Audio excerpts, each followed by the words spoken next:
ఈ మాఘకృష్ణ చతుర్దశ్యాం, మాఘమాసంలో వచ్చేటటువంటి కృష్ణపక్ష చతుర్దశి మహాశివరాత్రి నాడు ఒక్క బిల్వాన్ని శివలింగం మీద వెయ్యడం అనేటటువంటిది దుర్లభం అన్నీ దేవతలకు కూడా సాధ్యం కాదు అని నేను ఊహిస్తున్నాను. అంటే ఆనాటి ప్రదోష వేళలో చేసేటటువంటి బిల్వార్చన అంత శక్తివంతం. అంతకన్నా శక్తివంతం ఏది అంటే నభోమాసింధు వాసరి.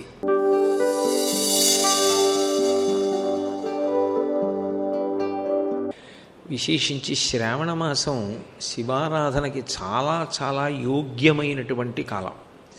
అందుకే ఒక మాట అంటారు, మార్గకృష్ణ చతుర్దశ్యాం, ఈ మాఘకృష్ణ చతుర్దశ్యాం, మాఘమాసంలో వచ్చేటటువంటి కృష్ణపక్ష చతుర్దశి మహాశివరాత్రి నాడు ఒక్క బిల్వాన్ని శివలింగం మీద వెయ్యడం అనేటటువంటిది దుర్లభం అన్నీ దేవతలకు కూడా సాధ్యం కాదు అని నేను ఊహిస్తున్నాను. అంటే ఆనాటి ప్రదోష వేళలో చేసేటటువంటి బిల్వార్చన అంత శక్తివంతం. అంతకన్నా శక్తివంతం ఏది అంటే నభోమాసింధు వాసరి.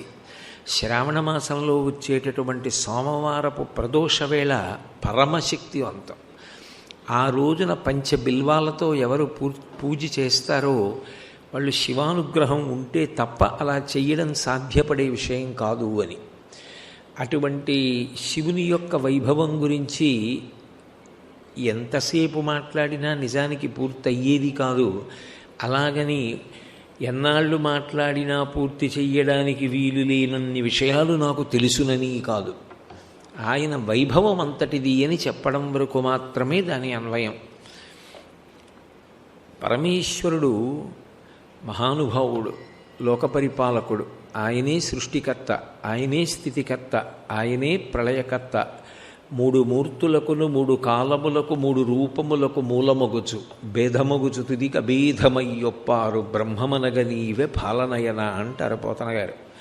మూడుగా కనపడి నిజానికి మూడు కాకుండా ఒక్కటిగా ప్రకాశించేటటువంటి పరతత్వమే ఆ పరమశివుడు.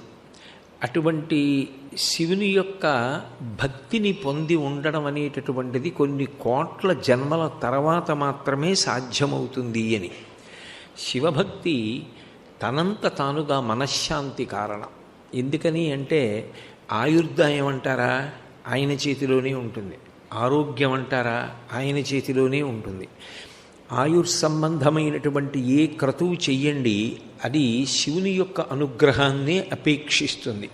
ఒక మృత్యుంజయ హోమం కానివ్వండి, లేదు ఒక భీమరథ శాంతి, ఉగ్రరథ శాంతి, సహస్రచంద్ర దర్శనోత్సవం, వీటన్నింటిలో కూడా ఆయువు ఇంకా పొందాలి అని కోరుకున్నప్పుడు శివోపాసన చేస్తారు. అందుకే ఆయనే ఆయుర్దాయాన్ని ఇవ్వగలిగినటువంటి వాడు. అపమృత్యు దోషాన్ని తొలగించగలిగినటువంటి వాడు కూడా ఆయనే. వక్షస్థాడనమంతకస్య కఠినాపస్మార సంవర్ధనం భుభృత్పర్యటనం నమత్సురశిర కోటీర సంఘర్షణం కర్మీదం మృదులస్య తావకపదద్వందస్య గౌరీపతి మచ్చేతో మణిపాదుకా విహరణం శంభో సదాంగీకురు అంటారు శంకరులు శివానంద లహరిలో. యమధర్మరాజు గారి యొక్క వక్షస్థలం మీద తన్నగలిగినటువంటి శక్తివంతుడు ఆయనే. అందుకే ఆయువు ఆయనే ఇవ్వాలి. ఐశ్వర్యప్రదాత ఆయనే. ఆయన కన్నా ఐశ్వర్యమును ఇవ్వగలిగినటువంటి వాడు లోకంలో ఉండడు. ఆయన ఎంత ఐశ్వర్యాన్ని ఇస్తాడు అన్న దాని గురించి ఊహ చేయడం కూడా సాధ్యం కాదు అన్నారు. బియ్యపు పిండి నీళ్లు పాలు అనుకుని తాగి నాకు పాలు కావాలి అని ఏడిచి ఉపమన్యువు శంకరుడి గురించి తపస్సు చేస్తే పాల సముద్రాన్ని ఇచ్చాడు. మార్కండేయుడికి అసలు సృష్టిలో లేని ఆయుర్దాయాన్ని ఇచ్చాడు. మార్కండేయాయుష్యు అని అంత గొప్ప ఆయుర్దాయం. అదే సామాన్యమైంది కాదు. మహాభారతం ఆరణ్య పర్వంలో ధర్మరాజు గారి దగ్గరికి వెళ్ళి మాట్లాడుతూ మార్కండేయుడే చెప్తాడు ఎంత గొప్ప ఆయువు పొందాడు అంటే, లోకంబులు లోకేశులు లోకస్తులు తెగిన తుది అలోకంబగు పెంచీకటి కావల యవ్వండే కాకృతి వెలుగు అతనిని సేవింతున్నంటారు. మహాప్రళయంలో లోకములు కానీ, లోకమును పరిపాలించేవారు కానీ, లోకమునందు ఉన్నవారు కానీ లేకుండా పోయి కటిక చీకటి ఆవరించి సూర్యచంద్రుల యొక్క గమనం ఆగిపోయి ప్రళయజలముల చేత సమస్త లోకములు నిండిపోతే ఆ సమయమునందు ఆయన ఒక్కడే మహానుభావుడు ఉండి నతత్ర సూర్యోభాతిన చంద్రతారకం నేమా విద్యుతో భాంతి కుతోయమగ్ని తమేవ భాంతమనుభాతి సర్వం తస్య భాషా సర్వమిదం విభాతి అని సూర్యచంద్రుల యొక్క కాంతి అవసరం లేకుండా తానొక్కడే తనంత తానుగా స్వయం ప్రకాశకంగా ప్రకాశిస్తూ ఉండిపోయి మహాప్రళయమునందు తానుండి మళ్ళీ పునఃసృష్టి యందు తనలోంచి సమస్త భూతములను సృజించగలిగినటువంటి శక్తివంతుడు. అందుకే ఆయన కన్నా ఆయువు ఇవ్వగలిగిన వాడు, ఆయన కన్నా ఐశ్వర్యం ఇవ్వగలిగిన వాడు లోకంలో ఉండడు. ఎవరు ఏది కోరితే అది ఇవ్వగలడు. కామకోటి అంటారు. ఆ కోరికలకి చిట్ట చివరి హద్దు. శివలింగమునకు జరిగిన అభిషేకము వలన శివలింగము చల్లబడితే ఒక వ్యక్తి కాదు, లోకమే చల్లబడుతుంది అని. అందుకే శంకర భగవత్పాదులు ఈ దేశానికి చేసినటువంటి మహోపకారం. అన్నం లేకపోతే ధర్మం నిలబడదు, నీరు లేకపోతే ధర్మం నిలబడదు. ఆకలి ఇస్తోందనుకోండి, క్షుత్ మంట, లోపల ఆకలి వేస్తున్నప్పుడు ధర్మపన్నాలు చెప్పి నువ్వు ధర్మం పాటించంటే ఎవరూ పాటించరు. పక్కవాణ్ణి కొట్టైనా వాడి దగ్గర ఉన్నది లాక్కుపోతారు. నీరు దొరకలేదనుకోండి, ధర్మం నిలబడదు. స్నానం ఎలా చేస్తారు, ఆచమనం ఎలా చేస్తారు, అర్ఘ్యం ఎలా ఇస్తారు? సాధ్యం కాదు.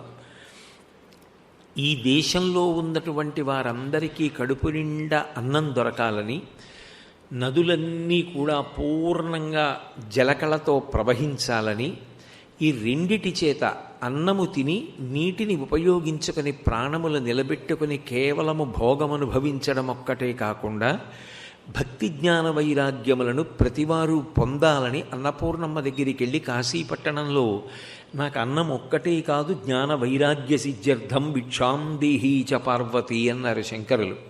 అదే శంకరాచార్యుల వారు భారతదేశంలో పీఠములను స్థాపించి పీఠాధిపతులు నిరంతరం అది ప్రధాన కార్యక్రమంగా చంద్రమౌళీశ్వరారాధన చేసేటట్టు ఆ శివలింగం చల్లబడిన కారణం చేత వేళపట్టున వర్షాలు పడి కొన్ని కోటాను కోట్ల మంది అన్నం తినడానికి యోగ్యత కల్పించిన మహాపురుషులు శంకర భగవత్పాదులు.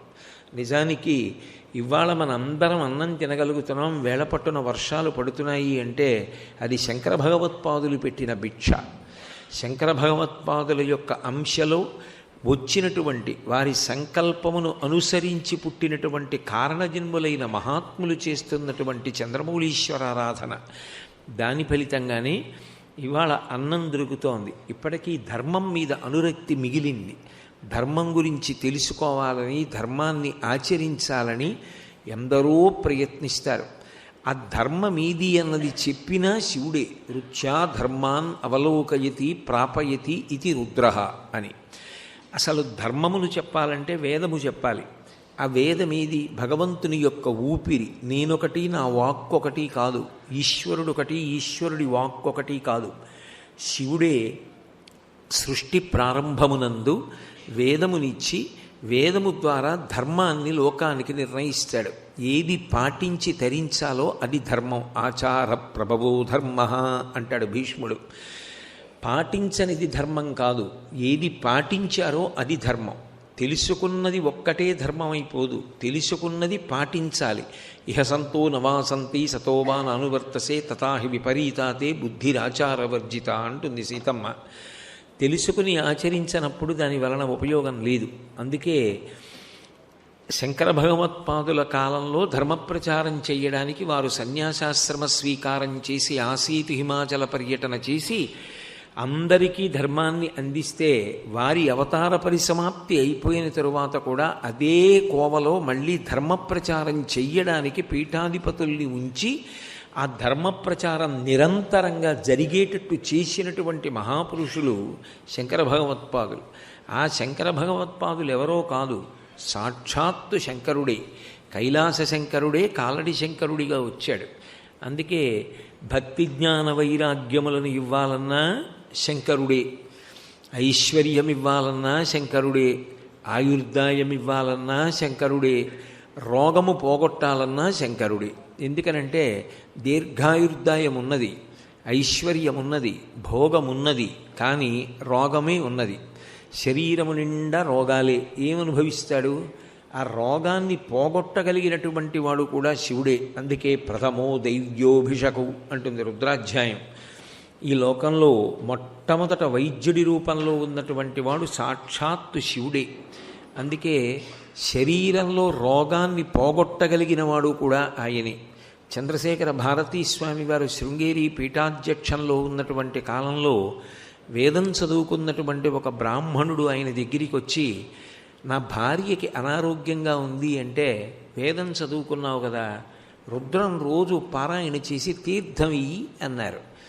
నా భార్య దూరంగా ఎక్కడో ఊర్లో ఉంది, నేను మిమ్మల్ని దర్శనం చేయడానికి వచ్చానన్నారు.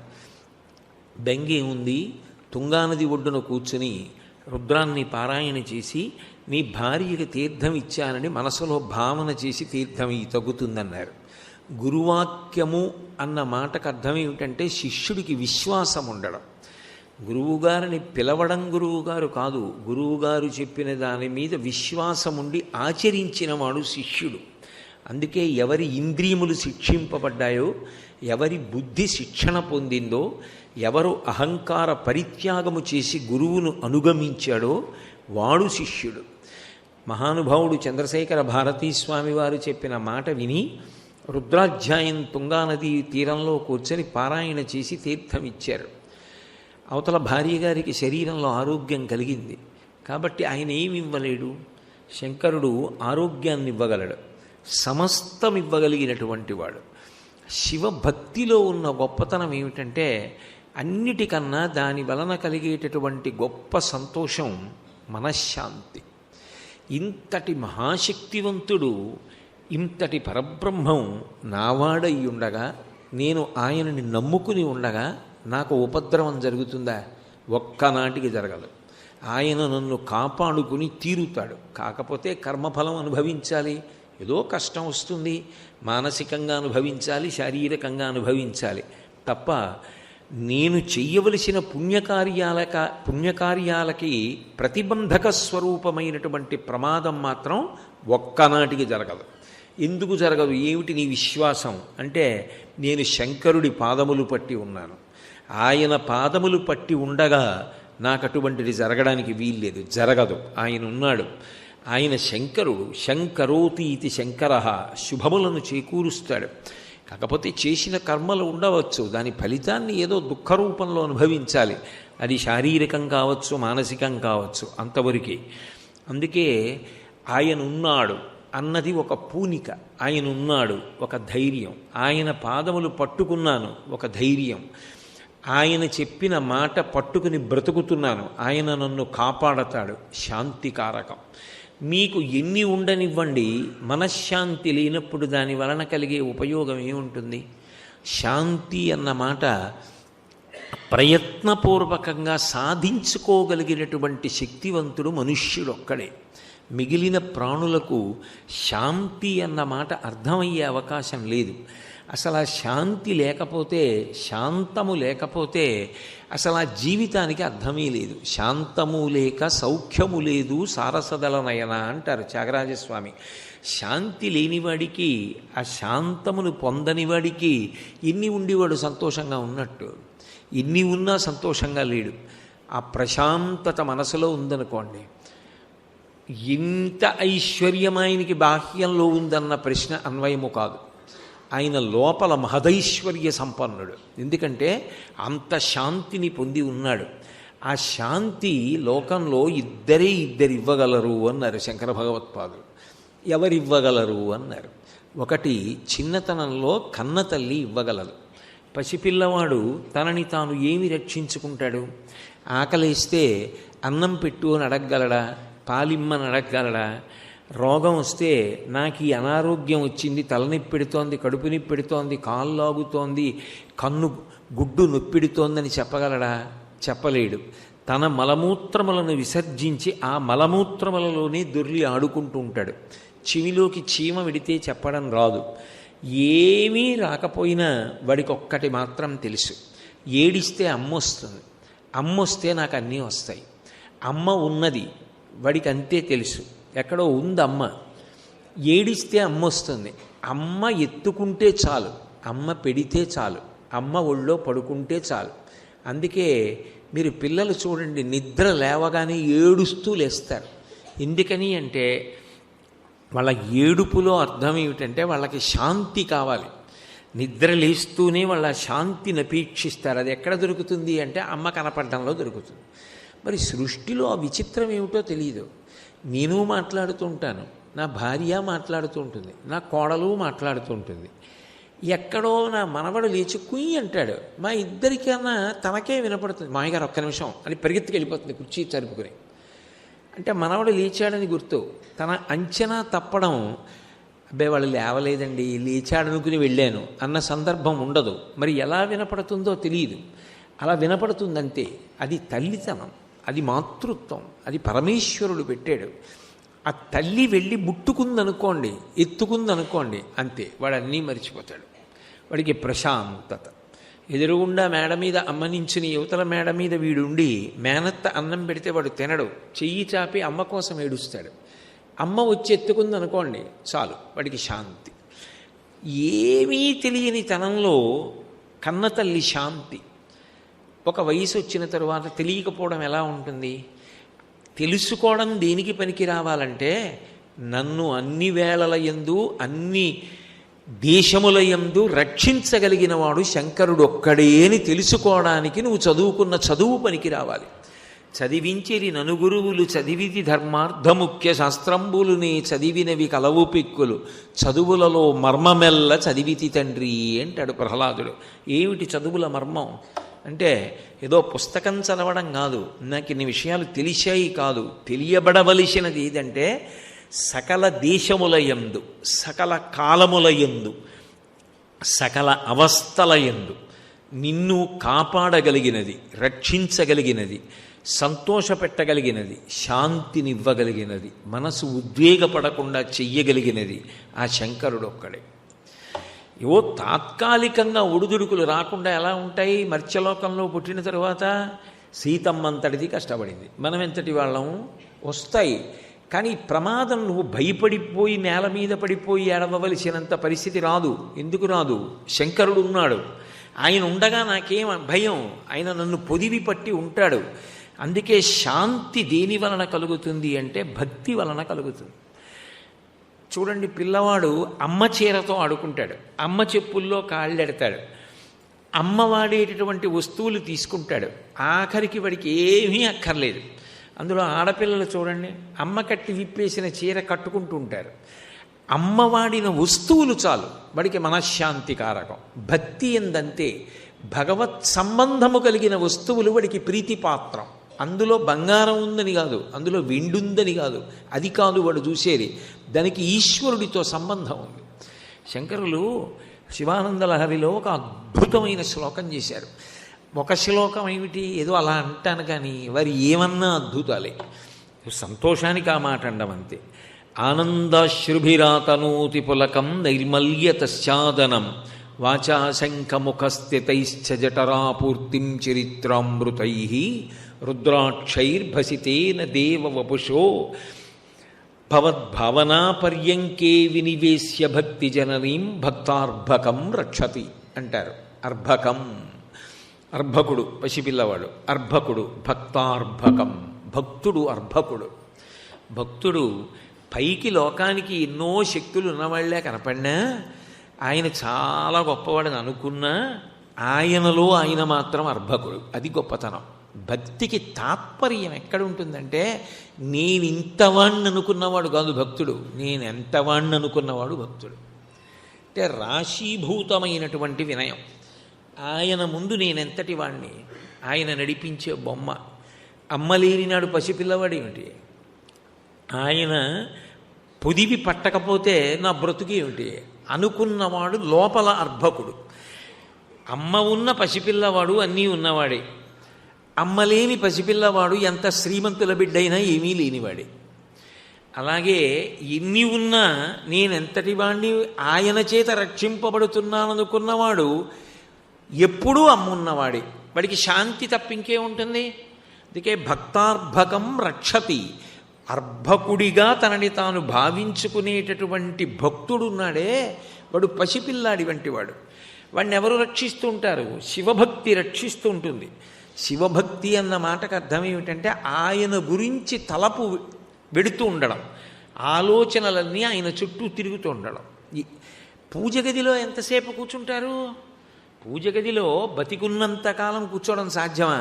కాదు. మీరు ఏది చెయ్యండి, ఆయన జ్ఞాపకానికి వస్తే అది పూజే. నేను కాసేపు పడుకున్నాను అనుకోండి, శివ మీ అనుగ్రహం, బడలిక తీరింది, కాసేపు నిద్రపోయాను. నేను వాహనం ఎక్కి గుంటూరు వచ్చాననుకోండి, శివ మీ అనుగ్రహం, ఏదో 2 గంటలు 3 గంటలు ఆలస్యం అవ్వకుండా వేళ పట్టును వచ్చేసాను. రాగానే మంచి భోజనం దొరికిందనుకోండి, శివ మీ అనుగ్రహం, ఆకలితో ఉన్నానని మంచి భోజనం పెట్టించారు. సాయంకాలం ప్రదోష వేళలో దర్శనం అయిందనుకోండి, శివ మీ అనుగ్రహం. ఎక్కడికొచ్చినా ప్రదోష వేళలో శ్రావణ మాసంలో నన్ను అనుగ్రహించి దర్శనమిచ్చారా? ప్రతి విషయంలో ఆయన మీకు జ్ఞాపకానికి వస్తూ ఉంటే అది భక్తి. ఆనందాశ్రుభిరాతనోతి పులకం నైర్మల్యతశ్చాదనం. అది ఏం చేస్తుంది ఆ భక్తి అంటే, ఎప్పుడు ఆనందాన్ని ఉద్బుధం చేస్తూ ఉంటుంది. లేదనుకోండి, ఎప్పుడు ఏదో లేదని గుర్తొచ్చి ఏడుస్తూ ఉంటాడు, ఎప్పుడు ఏదో బాధ గుర్తొచ్చి ఏడుస్తూ ఉంటాడు. శివభక్తి తత్పరుడు అనుకోండి, ప్రతి చిన్న విషయంలో శివానుగ్రహం ఎక్కువ కనపడుతూ ఉంటుంది, కష్టం తక్కువ కనపడుతూ ఉంటుంది. అప్పుడు ఏమవుతుందంటే ఆ అనుగ్రహాన్ని స్మరించుకుని సంతోషపడిపోతూ ఉంటాడు. పసిపిల్లలు చూడండి, ఏముందని వాడికి సంతోషం అంటే, అమ్మ పక్కనే తిరుగుతోంది, వాడు ఆనందం ఆడుకుంటుంటాడు, ఉంగా అంటూ ఉంటాడు, అటు తిరుగుతుంటాడు, ఇటు తిరుగుతుంటాడు, అమ్మ కొంగట్టుకుంటుంటాడు, ఆడుకుంటూ ఉంటాడు. ఆనందాశ్రుభిరాతనోతి పులకం, పులకాంకురాలు వస్తాయిట. శంకర భగవత్పాదులు ఏదైనా ఓ మాట అంటే చాలా గొప్పగా ఉంటుంది. నిజానికి ఎన్ని ఆభరణాలు మీరు పెట్టుకున్నా దేనికి పెట్టుకుంటారు? ఒంటికి కొత్త అందం రావడానికి పెట్టుకుంటారు. అందుకే దాని పేరు భూషణము. భూషణము అంటే భూషింపచేస్తుంది. మీరు తగిలించుకుంటే మీకు ఒక కొత్త అందం వస్తుంది కాబట్టి పెట్టుకుంటారు. ఏదో కొన్ని హారాలు వేసుకున్నాడు అనుకోండి, అందంగా కనిపిస్తాడు. ఏదో కొన్ని కంకణాలు వేసుకున్నాడు, కేయూరములు పెట్టుకున్నాడు, ఇవన్నీ పెట్టుకుంటే కొంత అందంగా కనపడతాడు. ఎన్ని పెట్టుకుంటారు? ఒక స్థితిలో ఎక్కువైపోయాయి అనుకోండి, ఇదేమిటి అలా ఉన్నాడు ఏమిటి అనిపిస్తుంది. పులకాంకురములు ఒంట్లో ఎక్కడ వదిలిపెట్టవు, పులకలు వచ్చాయంటారు. ఒళ్ళంతా వెంట్రుకలు నిక్కపొడుచుకుంటాయి. అప్పుడు శరీరంలో ఏ భాగాన్న వదిలిపెడతాయి? తల దగ్గర నుంచి పాదాల వరకు పులకాంకురములు వస్తాయి. అవి నిజమైన సంతోషం. పైకి పెట్టుకున్న వాటిలో భయం ఉంటుంది. వాడు చూసి ఏ దృష్టి కొడుతున్నాడో, వీడు చూసి ఏ మాట అంటున్నాడో, వాడు అలా చూస్తున్నాడు, రాత్రికి అన్నం వేస్తాడేమో, ఓ బెంగ ఉంటుంది. లోపల కలిగిన ఆనందము వలన పులకాంకురములు వస్తే ఇంకంతకన్నా గొప్ప ఆభరణాలు ఏమిటి? అలా నీకు అస్తమానం పులకరింతలు వస్తే దేనికి రావాలి? ఆనందం వలన రావాలి. దేనికి ఆనందం? ఆ శివుణ్ణి తలుచుకొని, అబ్బా అబ్బా అబ్బా అబ్బా స్వామి, ఏవి ఈ నదులన్నీ ఇలా ఇసుక తెన్నెలు పైకొచ్చి ఉండేవి, ఇంతంత జలకళ. ఇవాళ నేను వస్తుంటే గోదావరి చూస్తే పొంగిపోయాను. బా, ఆపాతాళ గభీర నీరకు సుధాహారామలఛాయకున్ దీపాలంకృతికిన్ మహేంద్రనగరీ నిశ్రేణికాయిష్టికిన్ తాపాపాయ విధా విహర్త్రికి మహోధన్వాధృడాలింగన వ్యాపార ప్రతిపన్న సౌఖ్యకును సాష్టాంగంబు గంగమ్మకున్ అంటాడు శ్రీనాథుడు. అంత వడివడిగా ప్రవాహం వెళ్ళిపోతుంటే ఇది నదేమిటి? స్వర్గలోకానికి వేసిన నిచ్చెన. అందులో నమస్కారం చేస్తే, ఓ స్నానం చేస్తే ఓ మెట్టెక్కినట్టు. గోదావరిని ఉపాసన చేసినవాడు, నీళ్లు దాగినవాడు స్వర్గానికి మెట్లెక్కుతున్నాడు అన్నాడు. గోదావరి అయినా అంతే, కృష్ణమ్మైనా అంతే. ఒక్కొక్కటి చూసినప్పుడు నీకు జ్ఞాపకానికి వచ్చి ఆ శివానుగ్రహం గుర్తొచ్చి నీకు ఒంట్లో పులకరింతలు వస్తుంటే, నీకన్నా ఐశ్వర్యవంతుడు లోకంలో ఎవడు? దేనికి ఆనందం అంటే ఆ శంకరుడిని జ్ఞాపకానికి తెచ్చుకునే ఆనందం, ఆయన చేస్తున్న ఉపకారాలు గుర్తు తెచ్చుకునే ఆనందం. ఆనందాశ్రుభిరాతనోతి పులకం నైర్మల్యతశ్చాదనం. పిల్లాడికి ఏం తెలీదు, వాడు పడుకుని నిద్రపోతాడు. అమ్మ వేసవికాలం అయితే పల్చటి బట్ట కప్పుతుంది, శీతాకాలం అయితే దుక్కగా ఉన్న బట్ట కప్పుతుంది, ఇంకా బాగా హేమంత ఋతువు అయితే ఉన్ని బట్ట కప్పుతుంది. వాడు ప్రశాంతంగా పడుకోవడానికి ఎటువంటి బట్ట కప్పాలో అటువంటి బట్ట అమ్మ కప్పుతుంది, వాడు కప్పుకోడు.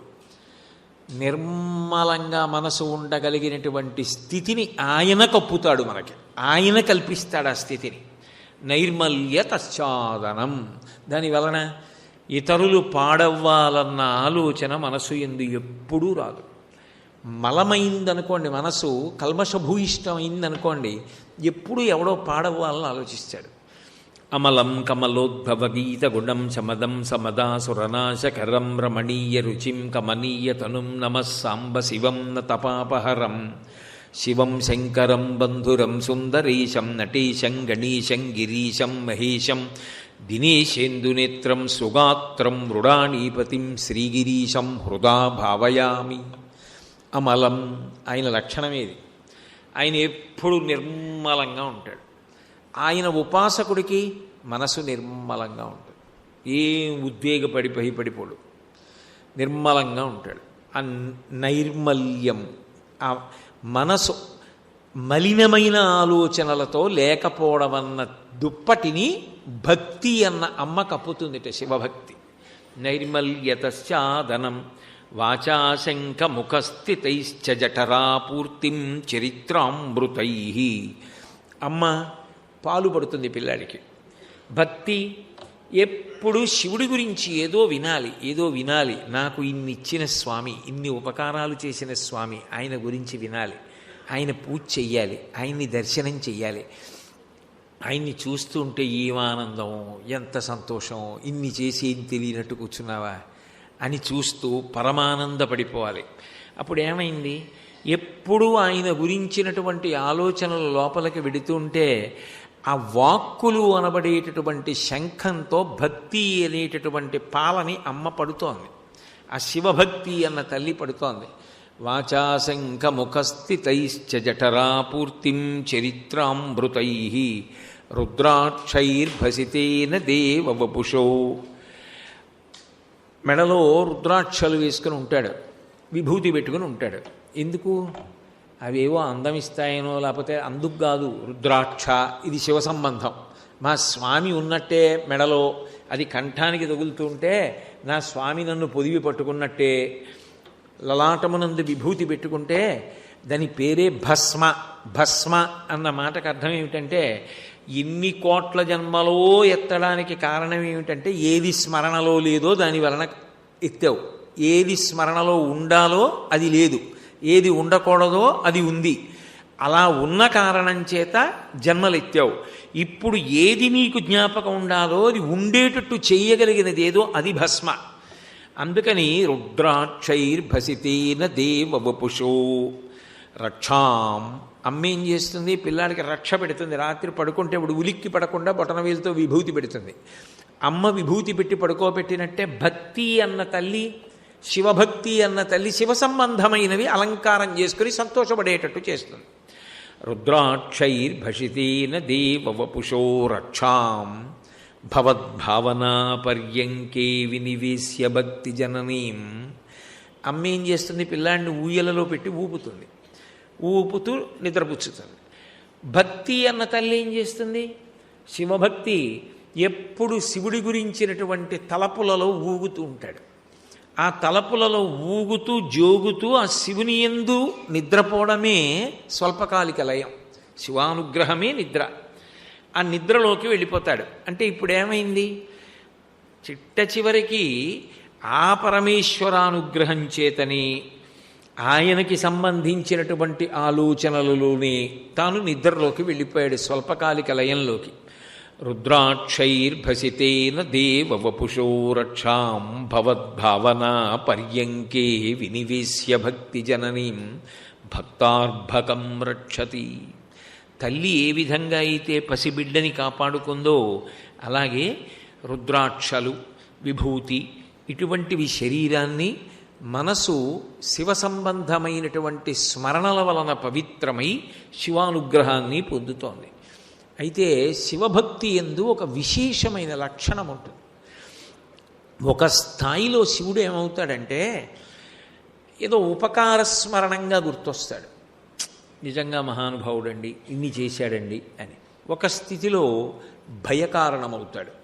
భయం అంటే ఆరోగ్యవంతమైన భయం. అమ్మో ఇలాంటి తప్పు పనులు చేస్తే స్వామికి నా మీద కోపం రాదు అని ఒక ఆరోగ్యవంతమైన భయం అవుతుంది. కానీ ఒక స్థితి దాటారనుకోండి, మీరు దాటితే ఏమవుతుందంటే అప్పుడు ఆ భక్తిలో మీ నిత్య జీవిత గమనాన్నంతటినీ కూడా శివభక్తి శాసిస్తుంది. శాసించి అది నిరంతరం కూడా మీకు ఆదర్శప్రాయమై మీరు అడుగు తీసి అడుగు వెయ్యాలి అని అనుకుంటే మీకు ఆయన జ్ఞాపకానికి వచ్చి నేను ఆయనలా బ్రతకాలి అని అనిపిస్తుంది. ఇప్పుడు ఉపాసన అన్న మాటకు అర్థం ఏమిటి? మీకు ఒకరంటే చాలా ఇష్టం అన్న మాటకు అర్థం ఏంటి? ఆయన ఎలా బ్రతుకుతున్నాడో మీకు తెలియకుండా మీరు అలా బ్రతకడం మీకు అలవాటు అయిపోతుంది. ఇప్పుడు ఆయన్ని నేను జీవితంలో ఆదర్శంగా పెట్టుకున్నానండి, ఆయన చాలా గౌరవనీయులు, పూజనీయులు, ఆయన నన్ను బాగా ప్రభావితం చేశారు అని నేను అన్నాను అనుకోండి, దాని అర్థం ఏమిటి?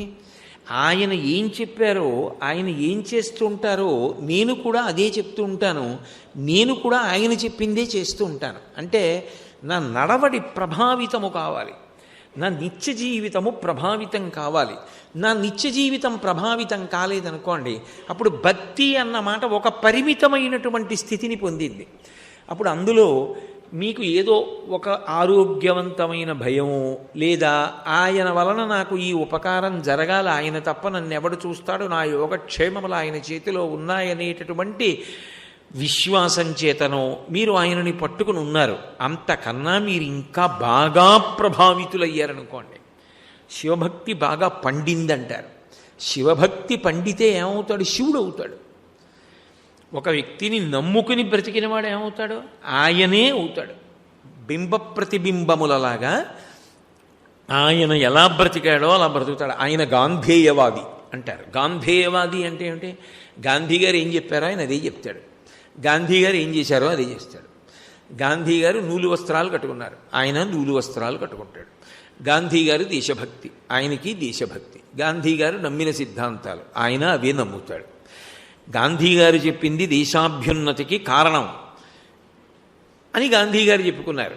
గాంధీ గారు ఏమి చెప్పారో అంతే, అవే దేశాన్ని వృద్ధిలోకి తెస్తాయి అని నమ్మి మళ్ళీ ఈయన కూడా అదే చేస్తాడు. అంటే ఆయన వలన ప్రభావితుడైన వాడు ఆయన ఎలా ఉంటాడో అలా ఉంటాడు. అంటే నిత్య జీవితం మీద భక్తి ప్రభావితం చేస్తుంది ఒక స్థితిలో. అది శివుడైపోతున్నాడనడానికి గుర్తు. ఆ స్థాయి పొందలేదనుకోండి, ఎప్పటికీ మీరు భగవత్ కథకి శ్రోతగానే ఉండిపోతారు, వినడం వరకే పరిమితం అయిపోతుంది. కాదు, ఒక స్థితిలో ఏమవుతుందంటే మీరు ఏది వింటున్నారో అది మీరు అయిపోతారు. అది అవకపోతే మనిషి జన్మకి పరిమితి ఉందని గుర్తు. అప్పుడు వినడానికి రెండు చెవులు ఎందుకు ఇచ్చినట్టు ఈశ్వరుడు? అప్పుడు దాని వలన ప్రయోజనం ఏమని చెప్పాలి?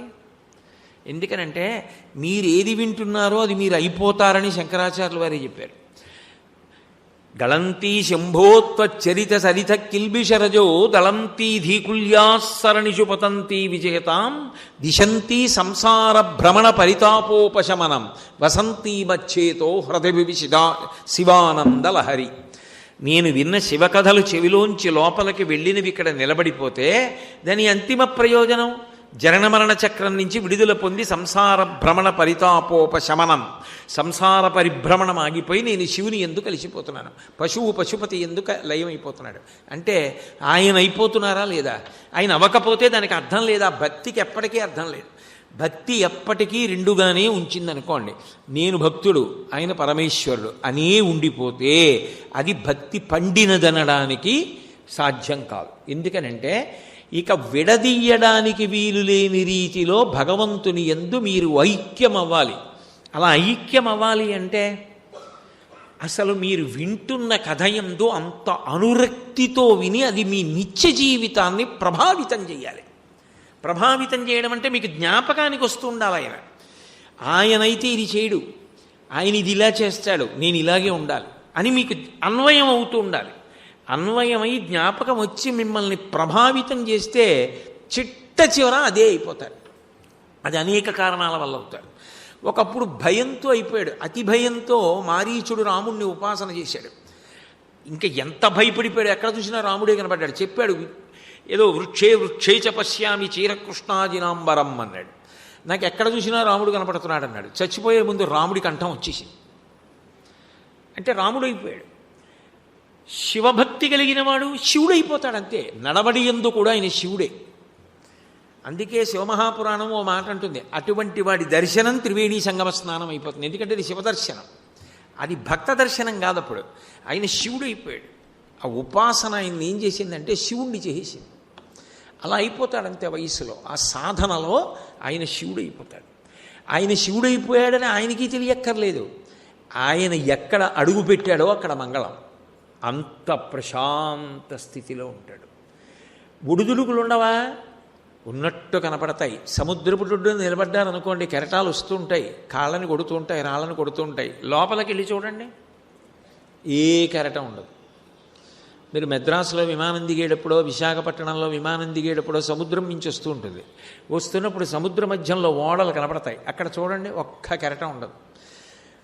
ఏదో మాలలు కట్టినట్టు నురగలతోటి ఆ కెరటాలన్నీ ఒడ్డునే ఉంటాయి. మీరు ఒడ్డున ఒక అంచులో చూసినప్పుడు ఆయన కూడా సుఖదుఖాలకి లోనవుతున్నట్టు కనపడుతుంది.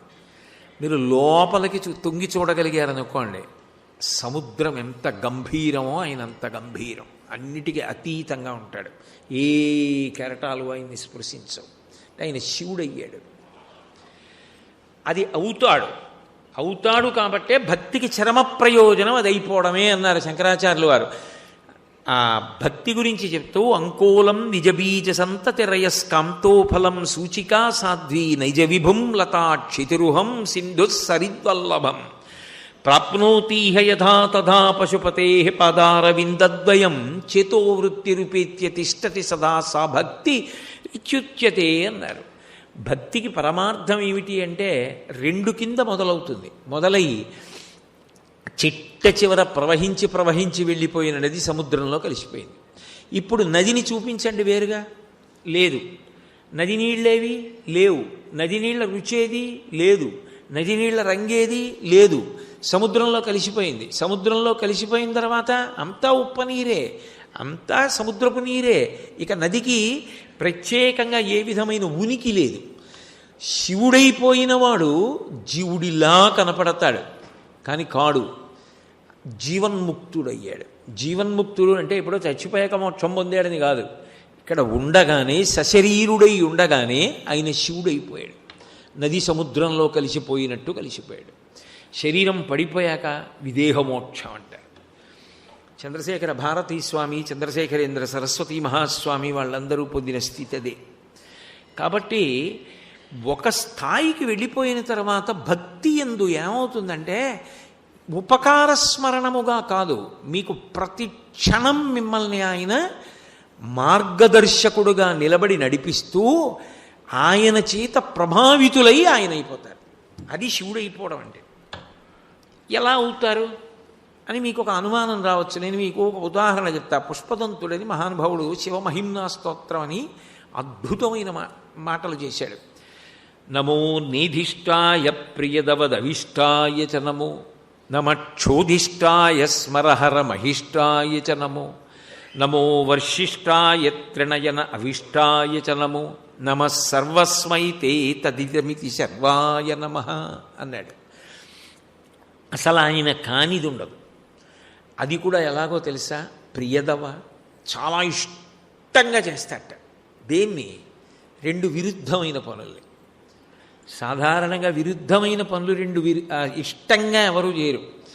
గుంటూరు రావడం ఇష్టమైతే ఇష్టంగా వస్తావు. గుంటూరు రావడం ఇష్టం లేకపోతే అమ్మో నా వల్ల కాదండి అంటావు. గుంటూరు ఇష్టంగా రావడం, గుంటూరు ఇష్టంగా రాకపోవడం రెండూ ఒక్కసారి జరగడం కుదరదు. ఏదో ఒకటే జరుగుతుంది.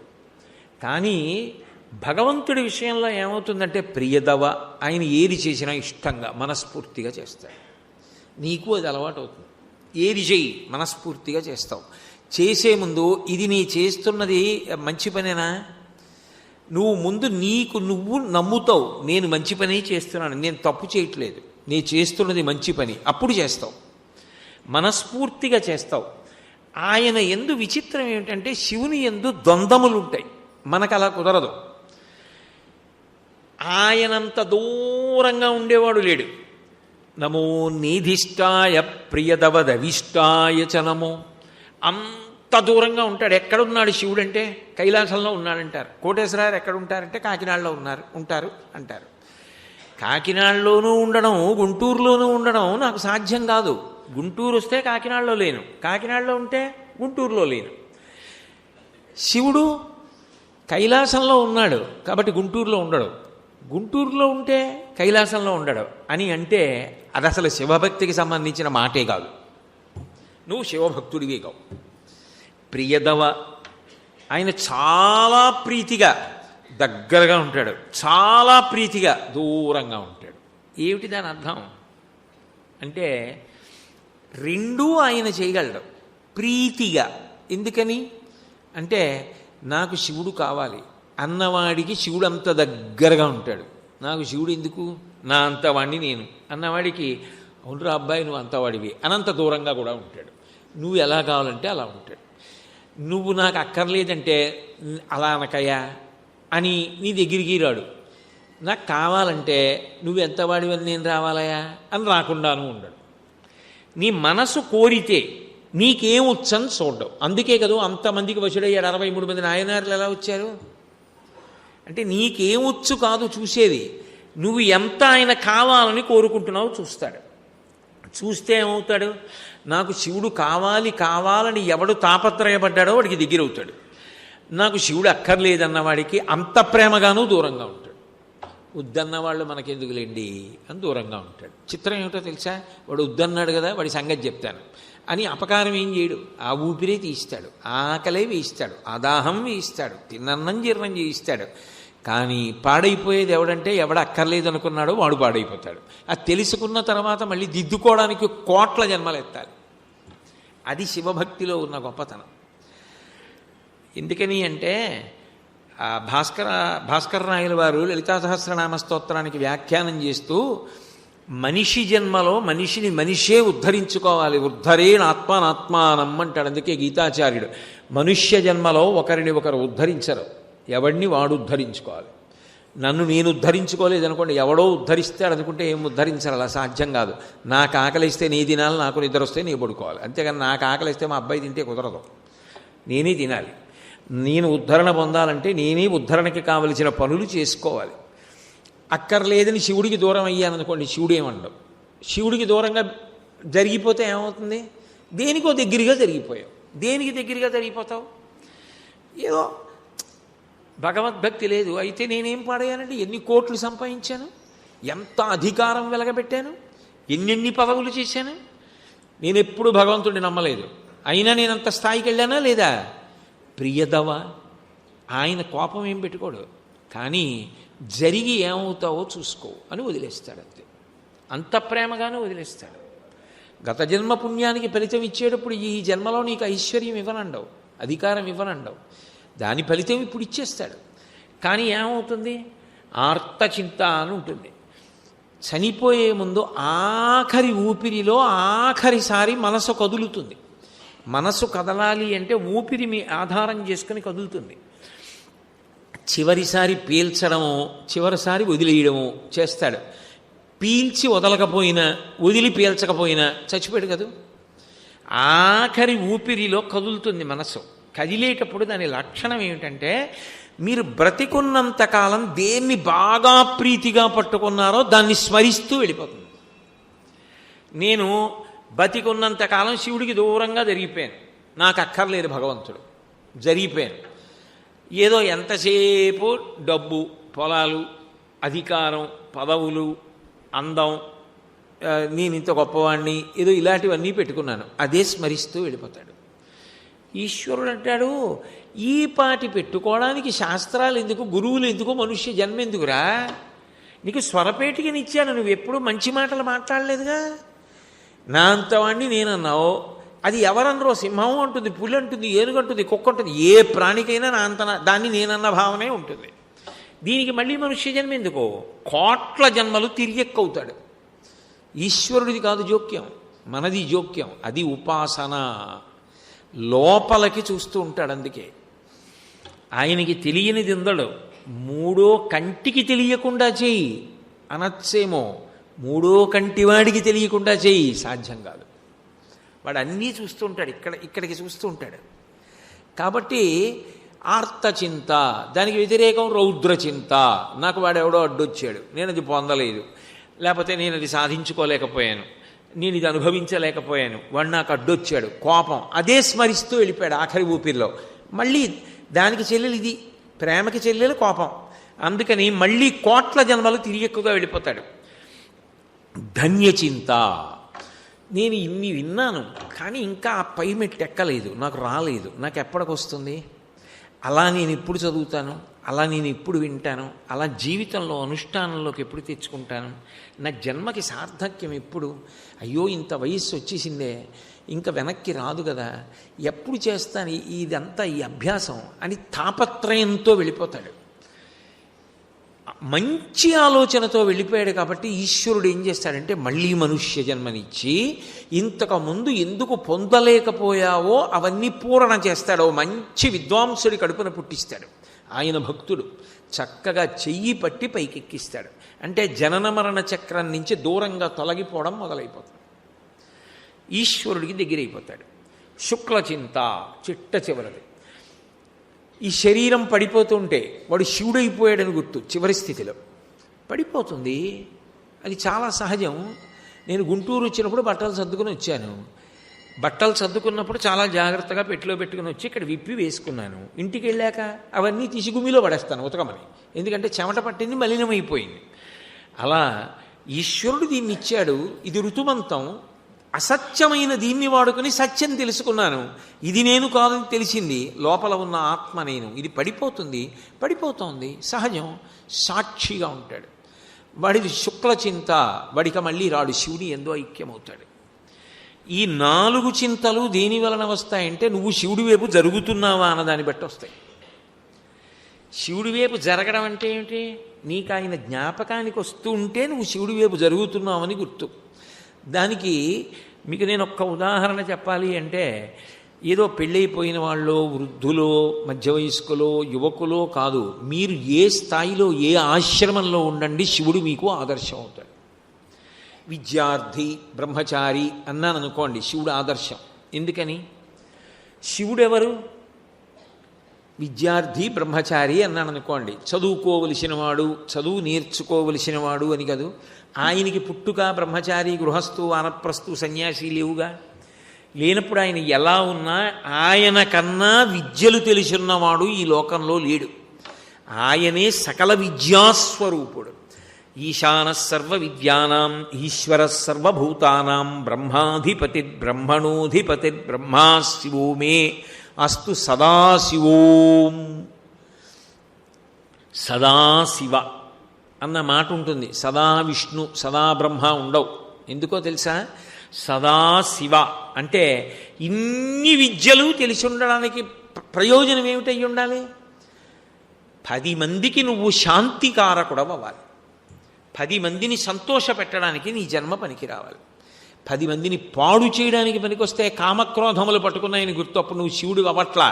అవతలవాడి మాట దేవుడు ఎరుగు, నువ్వు పాడైపోతున్నావని గుర్తు. అటువంటిది పరమశివ, ఆయన పరమశివుడు, అందులో సందేహం లేదు. సదాశివ ఆయన ఎప్పుడూ కామక్రోధాతీతుడు. ఎందుకు మన్మథుణ్ణి కాల్చేశాడు, యముణ్ణి చంపేశాడు. అటువంటి ఆయన ఎందుకు ఎవరిని పాడు చేస్తాడు? ఆయన ఎవరిని పాడు చేయడు. ఆయన సకల విద్యాధిపతి. ఈశాన సర్వ విద్యానాం, అన్ని విద్యలు ఆయన ఎందే ఉంటాయి. అందుకే కళాభ్యాం చూడాలంకృత శశికళాభ్యాం నిజతపఫలాభ్యాం భక్తీషు ప్రకటితఫలాభ్యాం భవతు మే శివాభ్యాం అస్తౌక త్రిభువన శివాభ్యాం హృది పునర్భవాభ్యాం ఆనందస్ఫురదనుభవాభ్యాం నతిరియం అంటారు శంకరులు. కళాభ్యాం అంటారు. సకల విద్యాస్వరూపులని వదిలేయలేరు శంకరాచార్యులు వారు. ఏది సంస్కృతిని పెంచుతుందో అది ఇవ్వగలిగినవాడు. విద్య ఉండి ఆ విద్య వలన ఉండవలసిన లక్షణాలు లేకుండా ఆ విద్యని అడ్డు పెట్టుకొని సమాజాన్ని పాడు చేసే లక్షణం వచ్చిందనుకోండి. వాడు బాగా చదువుకున్నాడు, అధికారి అయ్యాడు, దేనికి పనికి వచ్చిందంటే సమాజాన్ని పీడించడానికి పనికొచ్చాడు. ఇప్పుడు ఏమిటి ఆ విద్యకి తాత్పర్యం? గొప్ప వైద్యుడు అయ్యాడు, రూపాయి కాసు కనపడితే కానీ ఎవరికి ఉపకారం చేయడు. ఇప్పుడు ఆ విద్య వలన ఏమిటి ఉపయోగం? గొప్ప సాంకేతిక పట్టభద్రుడు అయ్యాడు, అన్నింటిలో డబ్బులు తినేస్తాడు, ఆ ఆనకట్ట ఏమైపోతుంది, ఆ వంతెన ఏమైపోతుంది, ఆయనకి అక్కర్లేదు. అప్పుడు ఏమైంది ఆ విద్యకి ప్రయోజనం? బాగా చదువుకున్నాడు, ఎవరూ పట్టుకోలేని దొంగతనం చేస్తాడు. ఇప్పుడు ఏమిటైంది దానికి తాత్పర్యం? జ్ఞానఖలునిలోని శారదయులే. చదువుకి ప్రయోజనం చదువు కాదు, చదువుకి ప్రయోజనం సంస్కారం. చదువు యొక్క ప్రథమ ప్రయోజనం వినయం. నాకేం తెలుసు?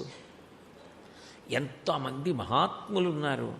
ఒక గ్రంథాలయంలోకి తీసుకెళ్ళి నిలబెడితే నేను అందులో చదివిన పుస్తకాలు ఎన్ని? ఒకవేళ చదివిన పుస్తకాలు ఉంటే అందులో అకస్మాత్తుగా ఒక పుట తీసి ఈ శ్లోకం ఎక్కడిది, ఈ శ్లోకం చెప్పండి మీరంటే నేను చెప్పగలనా? నాకేం తెలిసిన అహంకరించాలి? విద్యకి మొదటి లక్షణం ఏమిటంటే వినయం. నిజంగా చెప్పాలి అంటే విద్యావంతుడు అని ఎవరినంటారంటే నాకు చాలా తెలియవు అని తెలుసుకున్నవాడెవరో ఆయన విద్యావంతుడు. అందుకే శంకరాచార్యుల వారు తనని తాను ఏమని పరిచయం చేసుకున్నారో తెలుసా? స్మృతౌ శాస్త్రౌ శకున కవిత గాన పండితౌ పురాణే మంత్రేవా శకున అని. అయ్యా నాకు స్మృతి తెలుసా, శృతి తెలుసా, ఉపనిషత్తులు తెలుసా, శకున శాస్త్రం తెలుసా, నాటకాలు తెలుసా, పాట పాడడం తెలుసా, నాకేమీ రాదు. పశుమాం సర్వజ్ఞ ప్రథిత కృపయా పాలయ విభో. ఏమీ రానివాడిని పశువు అంటారు. పశుపతి, నేను పశువుని అన్నారు. శంకరాచార్యుల వారికి ఎంత వినయం ఉంటే మహానుభావుడికి నాబోటిగాడి ఏమొచ్చని ఎగిరిగిరి పడాలి. అదే శంకరుడు శంకరాచార్యుల వారిగా వస్తే అంత వినయం చూపించారు. అదే శివుడు విద్యార్థిగా కూర్చోవలసి వచ్చిందనుకోండి, మీరు లోకంలో ఊహించలేని వినయం చూపిస్తాడు. ఎవరి దగ్గర తెలుసా అది కూడా కూర్చోవడం, చదువుకోవడం అంటే గురువుగారు ఉండాలి కదా. ఆయనే సకల విద్యాధిపతి అయితే ఆయన కొత్తగా ఎవరి దగ్గర నేర్చుకోవాలి అంటే మన ఇటువైపు తెలుగు మాట్లాడేటటువంటి ప్రాంతాల్లో తక్కువ, కానీ తమిళ దేశం పెడితే తంగప్పన్ స్వామి అని ఒక పేరుంది. తంగప్పన్ అంటే శివుడు, స్వామి అంటే తంగప్పన్ అని పేరు కలిగినటువంటి శివుడికి గురువు గారు. గురువుని స్వామి అంటారు, భర్తని స్వామి అంటారు. శివుడికి గురువు ఎవరు? సుబ్రహ్మణ్యుడు. పుత్రాదిచ్చేత్ పరాజయం.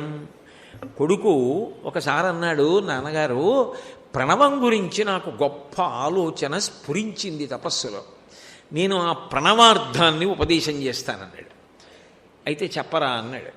అని శివుడు కుర్చీలో కూర్చోలేదుట. సుబ్రహ్మణ్యుడు కొడుకు కదా, చిన్నవాడు కదా, ఆయన అలా కూర్చుని చెప్పు అనొచ్చు కదా, అనలేదుట. ఒరే, నువ్వు చెప్తున్నప్పుడు నేను వినేటప్పుడు, నువ్వు గురువు నేను శిష్యుడైనప్పుడు నేను శిష్యుడిగానే కూర్చోవాలని కింద కూర్చొని విన్నట్ట. చెవి బొగ్గి ఇన్ని విద్యలకు ఆలవాలమైన వాడు ఇలా చెవి పెట్టి ఎంతో జాగ్రత్తగా విన్నట్ట.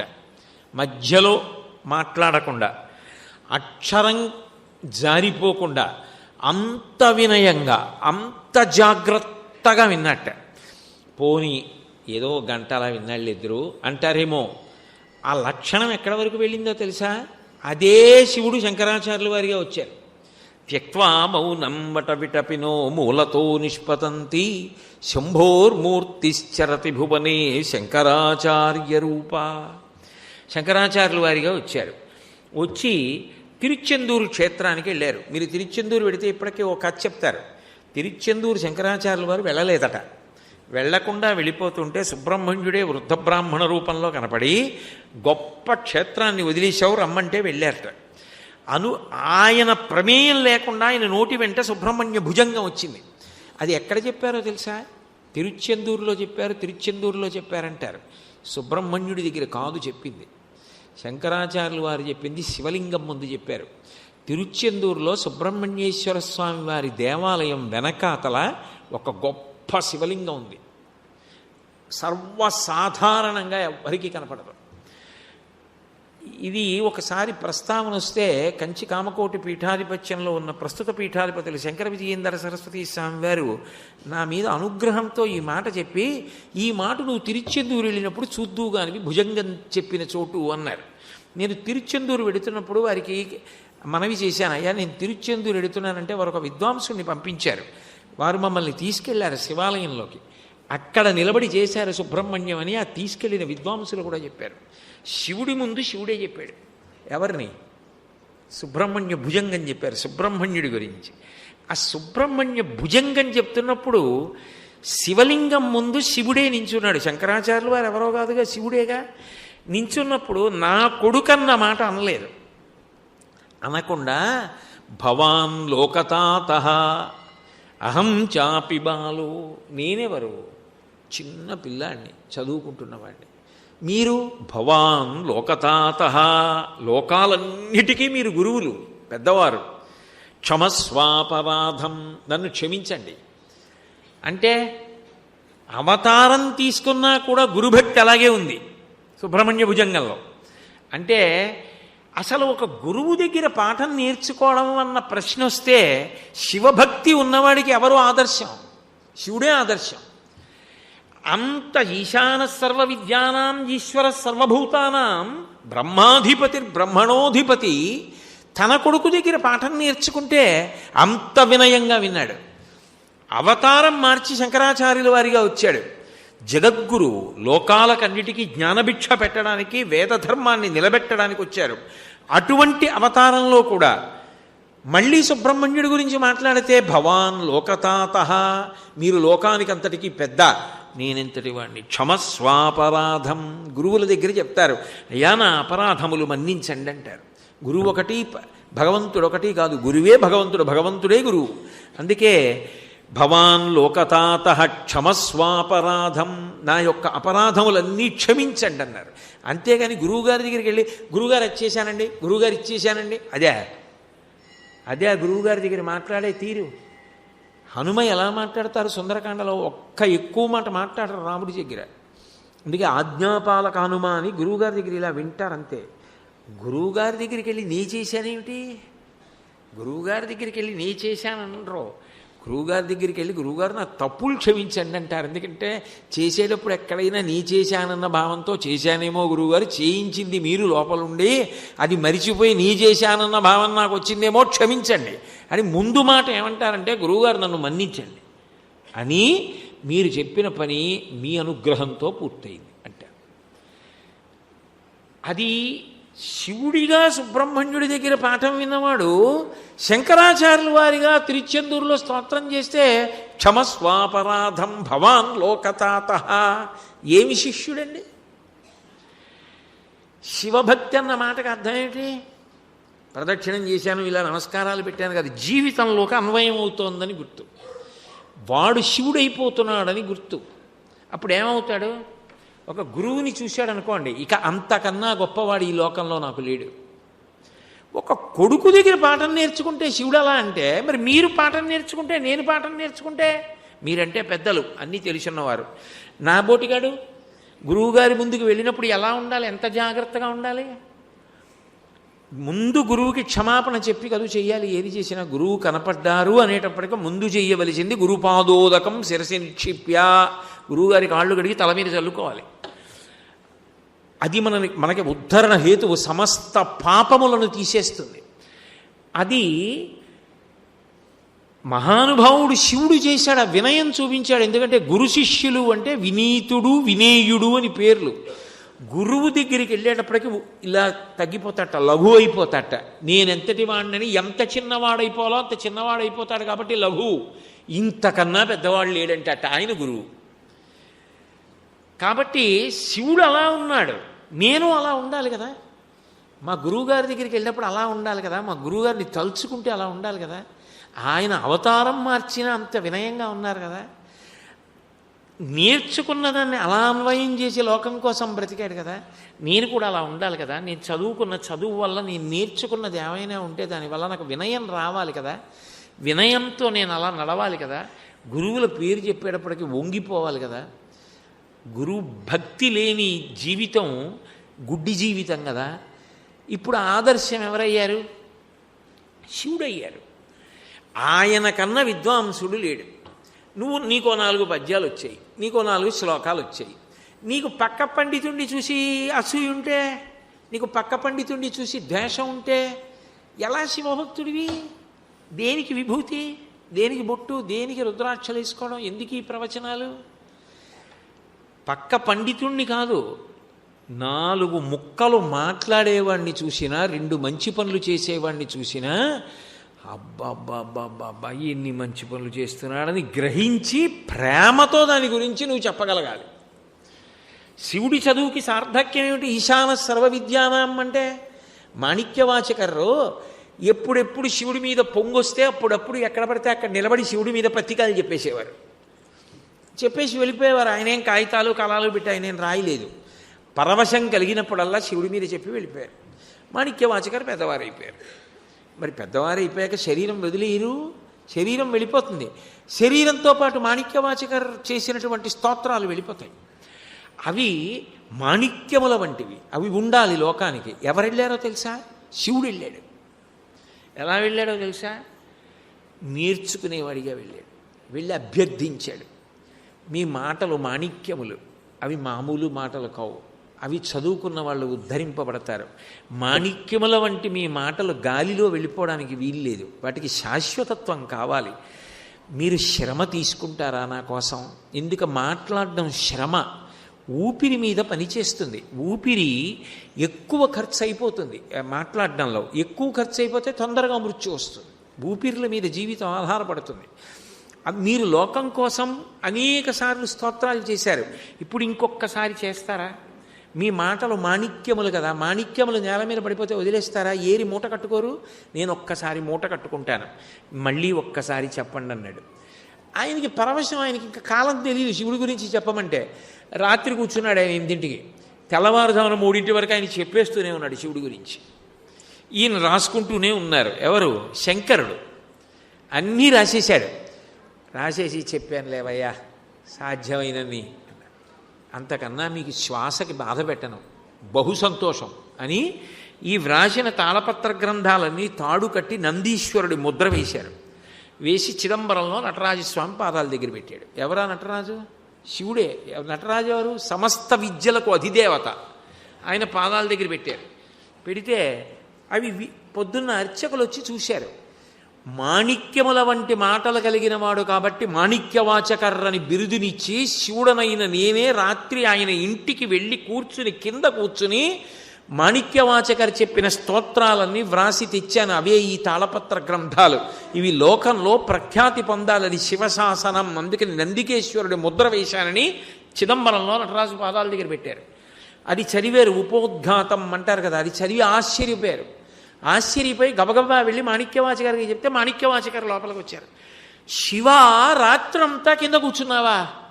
నీ చెప్పింది రాశావా? అవ్వా అవ్వా అవ్వా, నా మాటలు మాణిక్యాలా? నువ్విచ్చిన శక్తి, నీ మీద చెప్పినవి మాణిక్యాలు నువ్వు రాశావా? నా మీద ఇంత ప్రేమ, నీవా మాణిక్యాలు? నీ గురించి చెప్పినవి మాణిక్యాలని నువ్వు వ్రాసి పట్టుకెళ్ళావా? నాకింత గౌరవం ఇచ్చావా? సకల విద్యాధీశుడవు నువ్వు, నన్ను ఇంత గౌరవించావా? ఆనందం ఆగలేదు ఆయనకి, ఉద్వేగం పొందేశాడు. గట్టిగా అరుస్తూ స్తోత్రం చెప్పాడు. అంతే, ఆయన హృదయక్షేత్రంలోంచి జ్యోతి బయలుదేరి వెళ్ళి అందరూ చూస్తుండగా నటరాజస్వామి ఎందు ఐక్యమైపోయి మాణిక్యవాచకర్ పడిపోయాడు. ఆ స్తోత్రాలు తాళపత్ర గ్రంథాలన్నీ అలాగే ఉండిపోయాయి. దేనికి కాల్చనాని ప్రవచనాలు? పక్క పండితుణ్ణి చూస్తే అసూయపడితే నువ్వేం శివభక్తుడివి, దేనికి ప్రవచనం చేస్తావు? ఎందుకు పుస్తకాలకు ముందు మాటలు రాయడం? ఎందుకు వేదికలు ఎక్కడం?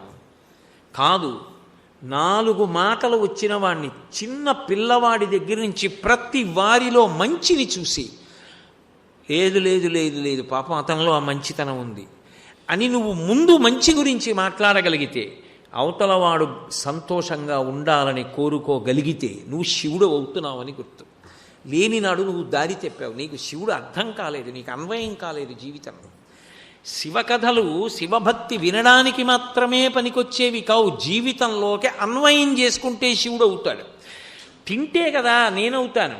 ఇప్పుడు నేను ఈ ప్రవచనం చేసేసి విడిదికెడతాను, నాకేదో ఓ రొట్టో ఓ పండు మొక్కో పెట్టారనుకోండి, తింటే కదా అది నేనైపోతుంది.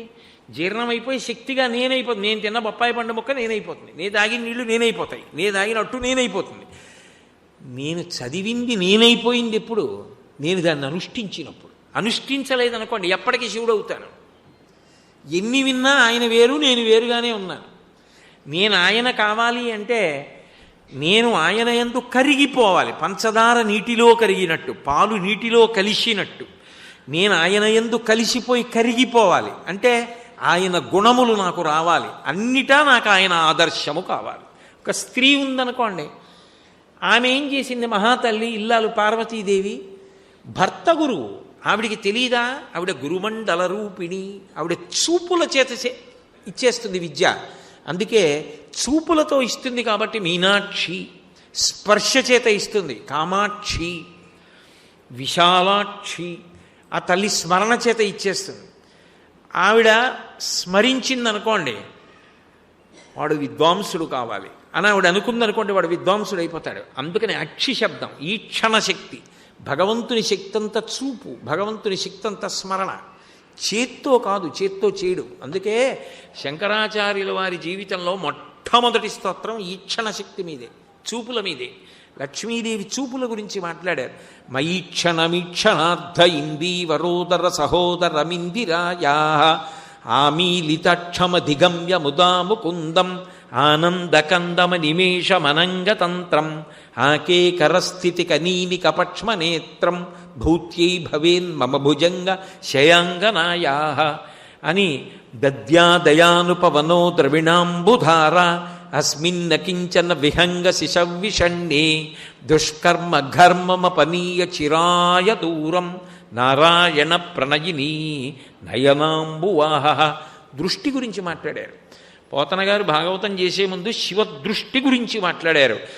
శ్రీకైవల్య పదంబు చేరుటకొనై చింతించదన్ లోకరక్షైకారంభకు భక్తకాలన కళా సంరంభకుం దానవోద్రేక స్తంభకు కేళిలోల విలసదృగ్జాల సంభూతనానా కంజాత భమాండ కుంభకు మహానందాంగనా ఢింబకున్. కేవలం కేళిగా చూపుల చేత సమస్త బ్రహ్మాండములను సృష్టించి నిలబెట్టి లయం చేయగలిగిన పరమాత్మని ఉపాసన చేస్తున్నానన్నారు. చూపుల చేత చేస్తాడు ఈశ్వరుడు. పరదేవత చూపులతో అనుగ్రహించేస్తుంది. అందుకే ఆవిడ చూపే సమస్త శక్తి. ఆవిడ కన్ను తెరిస్తే సృష్టి, చూస్తే స్థితి, మూసేస్తే లయ. ఉన్మేష నిమిషోత్పన్న విపన్న భువనావళి చూపులతో చేస్తుంది. కాళిదాస మహాకవికి విద్యనిచ్చింది, మూకశంకరులకు అంత విద్యనిచ్చింది. అంత గొప్ప తల్లి గురుమండల రూపిణి, సమస్త గురువులు ఆమె యొక్క రూపం. దక్షిణామూర్తి రూపిణి. అటువంటి తల్లి భర్త గారి దగ్గర ఎంతో వినయంగా యోమే భర్తా సమే గురుహూతం నిత్యమరురక్తాస్మి యథారూపాం సువర్చల అంటుంది సీతమ్మ. భర్త గొప్ప గురువు. లోకంలో మంత్రోపదేశం చేశారనుకోండి, భర్తకి చేస్తారు. భర్త గారు అనుష్ఠానం చేసి భార్యకి చేస్తారు మళ్ళీ ఉపదేశం. అంతేగాని ఇంకొకలా ఉండదు కదా, భర్తగా ఉపదేశం చేస్తారు. ఆమె గురువుగా భర్త దగ్గర నేర్చుకుంటుంది అన్నీ. అందుకే చూడండి, మీరు మొన్న శ్రావణ మాసంలో వరలక్ష్మీ వ్రతం చేసి ఉంటారు. ఎవరు అడిగారు అసలు? లోకంలో పుత్రపౌత్రాభివృద్ధిగా ధనకనక వస్తువాహనాలతో, కీర్తితో, భక్తజ్ఞాన వైరాగ్యాలతో సుసంపన్నం కావాలంటే భూలోకంలో ఏ వ్రతం చెయ్యాలి స్త్రీ అని ఎవరు అడిగారు? ఆవిడ అడిగింది. ఎవరిని అడిగింది? శివుణ్ణి అడిగింది. కేనోపాయేన లఘున. విష్ణు సహస్రం అంతా చదవలేకపోతే తేలిక మార్గం చెప్పండి, ఏం చెయ్యాలి? ఎవరు అడిగారు? పార్వత్యువాచ. పార్వతీదేవి శివుడిని అడుగుతుంది. శివుడు ఎవరికి చెప్తాడు? పార్వతీదేవికి చెప్తాడు. అది లోకంలోకి వస్తుంది. అంటే ఆవిడేం చేసింది? ఇన్ని తెలిసున్నావిడ, తెలియనావిడ ఏం కాదు. వాళ్ళిద్దరూ నిజతపప్పలాభ్యాం, ఒకరికొకరు తక్కువ గారు. అయినా ఆవిడ మళ్ళీ భర్త ద్వారా వింటూ ఉంటుంది. ఆవిడ గురువుకి ఎంత గౌరవం ఇచ్చింది?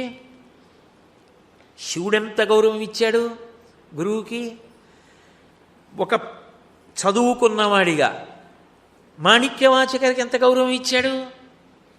మరి ఒక విద్యార్థి విద్యా సముపార్జనం చెయ్యాలనుకున్న వాడికి లోకంలో శంకరుడి కన్నా ఆదర్శవంతమైనటువంటి శిష్యుడు ఎక్కడున్నాడు? ఆదర్శవంతమైన గురువు ఎక్కడున్నాడు? ఆయనలాంటి గురువు లేడు, ఆయనలాంటి శిష్యుడు లేడు. అది విచిత్రం. గురువు ఎలా అవుతాడు? శిష్యుడే గురువు అవుతాడు. ఒక గురువు దగ్గర నేర్చుకున్న శిష్యుడు తదనంతర కాలమునందు గురువు అవుతాడు. ఒకనప్పుడు అభినవ విద్యాతీర్థ మహాస్వామి వారికి శిష్యులు భారతీతీర్థ మహాస్వామి, తర్వాత భారతీతీర్థ మహాస్వామి జగద్గురువులు. ఇప్పుడు వారి శిష్యులు విరిశేఖర భారతీ స్వామి వారి శిష్యులు. కాలం ఒకనాడు విరిశేఖర భారతీ స్వామి వారిని జగద్గురు స్థానంలోకి తీసుకెళ్ళచ్చు. కాబట్టి గురు శిష్య పరంపరలో శిష్యుడు గురువు అవుతున్నాడా లేదా? శిష్యుడే మళ్ళీ గురుస్థానంలో కూర్చుని ఆ పదవి యందు ధర్మమును నిర్వర్తింపచేస్తున్నారు అదే క్రమంలో. అందుకే గురువే ఆదర్శం. గురువు గారు ఏం చేశారో అదే శిష్యుడు చేస్తుంటాడు. అలా అయినప్పుడు శివుడు ఏం చేశాడు? స్థాయిని పట్టి బోధ చేస్తూ ఉంటాడు గురువుగా. అంతేగాని అన్ని విషయాల్లోనూ ఒకే రకమైన బోధ ఉండదు. శిష్యుని స్థాయిని బట్టి ఉపదేశం చేస్తారు. ఆదర్శవంతమైన గురువు. మీరు చూడండి, సనక సనందనాథులు వచ్చారు, ఆయన దగ్గర కూర్చున్నారు. ఆయన ఊరికే ఏదో వేదాలు వేదభాష్యాలు ఇవన్నీ ఏం చెప్పలేదు. అవన్నీ అక్కర్లేదు సనక సనందనాథులకి. వాళ్ళు చివరకు వచ్చేశారు, పండిపోయిన వాళ్ళకి అందించాలి. అంతసేపు చెప్పలా, ఇలా అన్నాడు. వాళ్ళకి అర్థమైపోయింది. ఏమీ మాట్లాడలేదు. ఏమీ మాట్లాడకుండా బోధ చేశాడు. మాట్లాడకుండా బోధ చేయగలమా అంటే చెయ్యొచ్చు. ఎలా చెయ్యొచ్చు అంటే మౌన భాష అని ఉంటుంది. నోటితో చెప్పక్కర్లేదు. నోటితో చెప్పక్కర్లేకుండానే చెప్తారు ఒక్కొక్కసారి. నేను ఇలా మాట్లాడుతూ ఇలా అన్నాను అనుకోండి, ఆవిడ ఇది నన్ను రమ్మంటున్నారు అనుకుంటారు. ఇలా అంటే రమ్మన్నారు అని అర్థం అవుతోందా? శరీరము యొక్క కదలికల చేత కొన్ని విషయములు అవతల వారికి అందుతాయి. ఆయన ఇలా పట్టుకుంటే అర్థమైంది. ఇలా ఉన్నంతసేపు ఈ మూడు జీవుడితో కలిస్తే బ్రహ్మమునకు దూరంగా ఉన్నావు. ఈ జీవుడు అన్నవాడు జీవుడు కాదు, బ్రహ్మముతో కలిసిపోతే పూర్ణమద పూర్ణమిదం పూర్ణాత్ పూర్ణముదచ్యతే పూర్ణస్య పూర్ణమాదాయ పూర్ణమేవావశిష్యతే. పూర్ణుడవై మూడిటికి సాక్షి అయిపోయావు. ఇది త్రిపురాసుర సంహారం. జాగ్రస్వప్న శిశుప్తి భూత భవిష్యత్ వర్తమాన కాలములు మూడు కింద తిరిగే వాటికి అన్నిటికీ కూడా సాక్షిగా పూర్ణమైపోయావు. ఇలా చిన్ముద్ర పట్టాడు. మౌన వ్యాఖ్యా ప్రకటిత పరబ్రహ్మతత్వం యువానం వర్షిష్టాం తే వసతృషిగణైరవృతం బ్రహ్మనిష్టై. అది వాళ్ళ స్థాయి శిష్యులది. ఆచార్యేంద్రం కరకలిత చిన్ముద్రమానందరూపం స్వాత్మారామం ముదితవదనం దక్షిణామూర్తిమీడే. వటవిటపి సమీపే భూమిభాగే నిషణ్ణం సకలమునిగణానాం జ్ఞానదాతారమారాత్ త్రిభువనగురుమీశం దక్షిణామూర్తిదేవం జనన మరణ దుఃఖచ్ఛేద దక్షన్నమామి. అది అర్థమైంది. అంతే, సంసార చక్రాన్ని దాటేశారు. జనన మరణ చక్రం దాటిపోయాడు. ఇప్పుడు ఒక స్థాయికి వచ్చేసిన వాడికి ఇలా అంటే అర్థమైపోయాడు. అందరికీ అన్నీ వివరించి చెప్పక్కర్లేదు. ఆ ప్రాజ్ఞతకి చేరిపోయారనుకోండి, ఒక్క మాట చెప్తే వాళ్ళు పట్టుకుంటారు. ఆ స్థాయికి రాలేదనుకోండి, బాగా వివరించి చెప్పవలసి వచ్చిందనుకోండి, వివరించి చెప్పాడు. బ్రహ్మగారికి చెప్పినప్పుడు వేదం అంత కష్టపడి చెప్పాడు. మళ్ళీ లోకంలో అవైదిక వాదనలు పెరిగిపోయాయి అనుకోండి, మనం గంగ దగ్గరికి వెళ్ళడం కాదు, గంగ మన దగ్గరికి వచ్చినట్టు ఆయనే భూమి మీదకి వచ్చాడు. బ్రహ్మచారిగా ఉన్నా, గృహస్థుగా ఉన్నా, వానప్రస్థుగా ఉన్నా అంతటా తిరగడానికి ఉండదు. అందుకని సన్యాసాశ్రమం తీసుకుని ఆయనే భారతదేశం అంతటా పర్యటించి వేద ధర్మము యొక్క గొప్పతనాన్ని, వేద ప్రామాణ్యాన్ని నిలబెట్టారు. దానికి ఆయన ఎంత కష్టపడ్డారు, ఎన్ని అవైదిక వాదనలు ఖండించారు. ఆయన వెనకేం ప్రభుత్వాలు లేవు, ఆయన వెనక సంస్థలు లేవు, ఆయన వెనక పెద్ద పెద్ద ఉద్యమాలు లేవు. ఆయనని శారీరకంగా కూడా తొలగించేద్దామని ప్రయత్నించిన చోటుకి కూడా వెళ్ళి ప్రేమతో జయించారు. చాలామంది శంకరాచార్యులు వారు ఏదో వాదించి అవతల వాళ్ళని గెలిచారంటారు. కాదు, ప్రేమతో అవతల వాళ్ళే ఓ శంకరుడు చెప్పింది నిజం, మన దాంట్లో ఈ దోషం ఉన్నది అని తెలుసుకుని శంకరుల్ని అనుగమించారు. ప్రేమతో గెలిచారు శంకరాచార్యులు. గురువుకు ఉండవలసిన లక్షణం అది. వాడికి తెలియదు కాదు, వాడిని ప్రేమతో దిద్దుతూ ఉంటాడు గురువు, పూర్ణుణ్ణి చేస్తూ ఉంటాడు. అందుకే ఆలయం కరుణాలయం, రాశీభూతమైన దయయై 32 సంవత్సరముల వయస్సు వచ్చేటప్పటికీ ఇన్ని అద్భుతాలు సాధించారండి మహానుభావుడు. ప్రపంచంలో ఎక్కడైనా అసలు శంకరాచార్యుల వారి లాంటి వ్యక్తి ఉంటాడా? ఇంకా మళ్ళీ ఇంకో అవతారం ఆయనదే రావాలి అంటే మహానుభావుడు ఎంత అనుగ్రహించారు లోకాన్ని. ఒకప్పుడు గురువుగా యావత్ భారతం పర్యటించి ప్రబోధం చేశారు. ఒకప్పుడు దక్షిణామూర్తిగా ఎలా మాట్లాడాలో అలా మాట్లాడారు.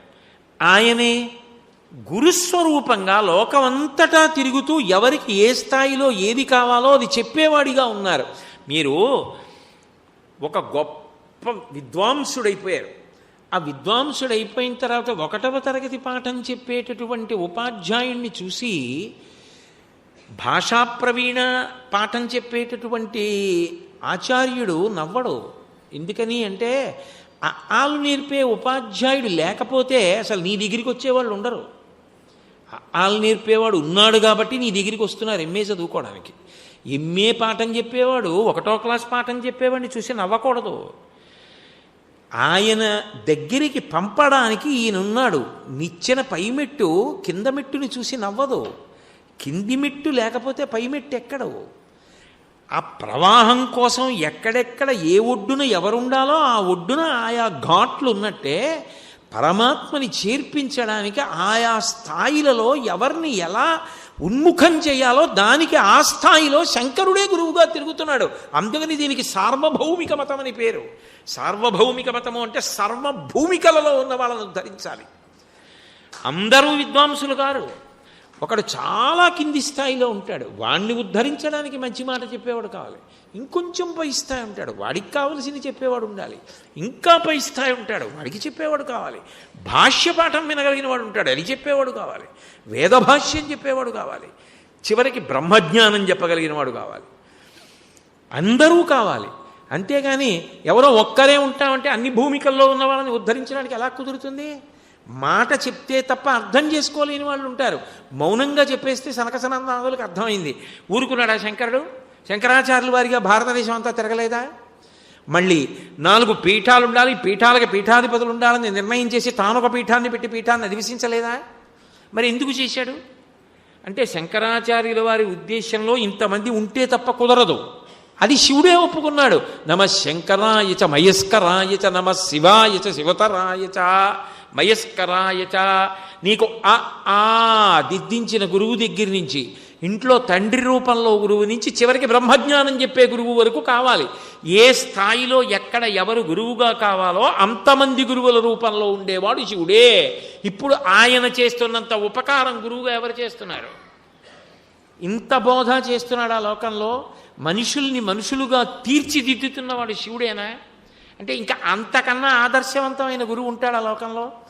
ఎప్పుడు ఏ విద్యార్థికి ఎలా పాఠం చెప్పాలి అన్నదానికి శివుడి కన్నా ఆదర్శవంతమైన గురువు ఎవరు?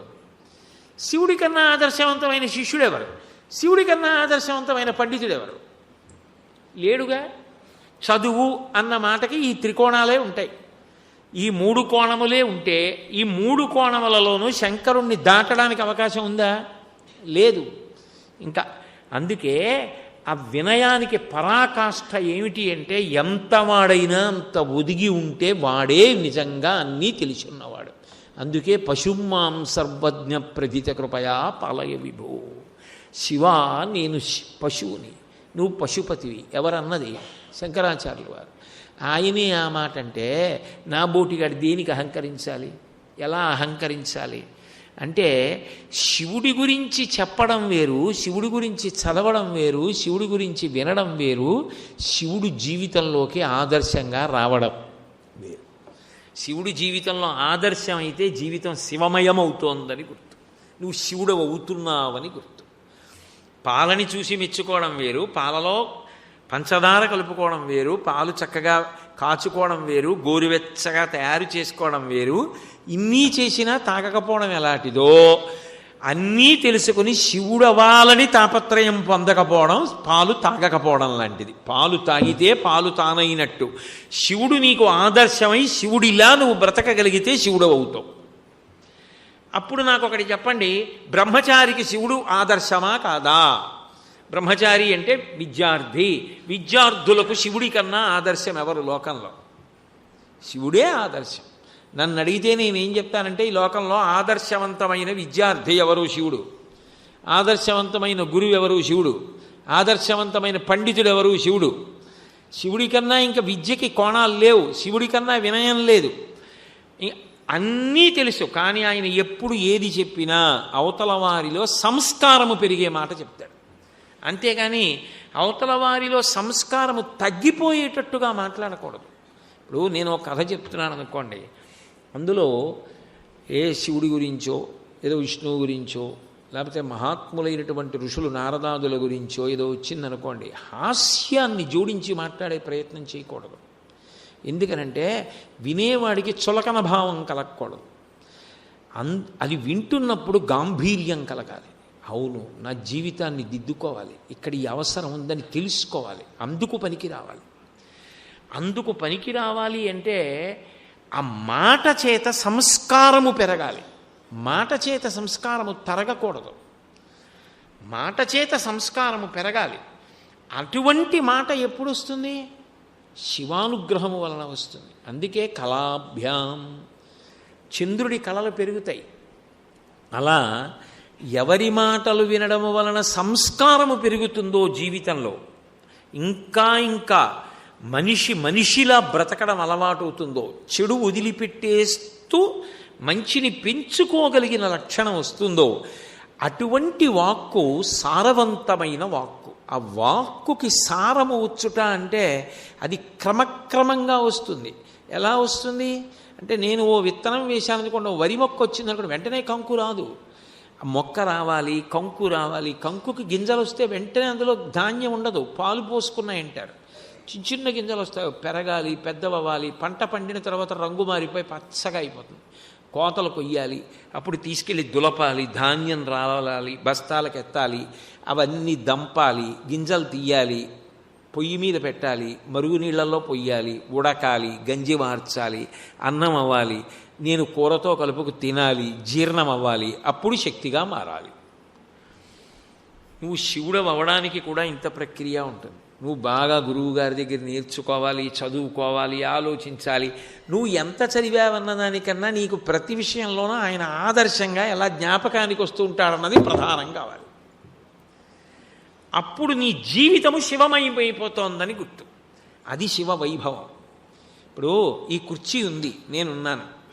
నేను ఎన్నాళ్ళు ఈ కుర్చీలో కూర్చొనివ్వండి, కుర్చీ వేరు, నేను వేరు. ఒక్కనాటికి నేను కుర్చీ కాదు, కుర్చీ నేను కాదు. ఈ బల్ల ఉంది, నేను దీని మీద ఎన్నాళ్ళు చేతులేసి ఉండనివ్వండి, నేను బల్ల కాదు, బల్ల నేను కాదు. బల్లలోకి నేను ఐక్యం అయిపోను, బల్ల నాలో ఐక్యం అయిపోదు. పంచదారలో పాలేసి కలపకపోయినా ఐక్యం అయిపోతుంది. నీళ్లలో ఉప్పేసి కలపకపోయినా ఐక్యం అయిపోతుంది. అనుష్ఠాన పర్యంతంలోకి వచ్చిందనడానికి గుర్తేమిటంటే, నువ్వు చదువుకున్నది నీకు జీవితాన్ని దిద్దడానికి గుర్తొస్తోందా?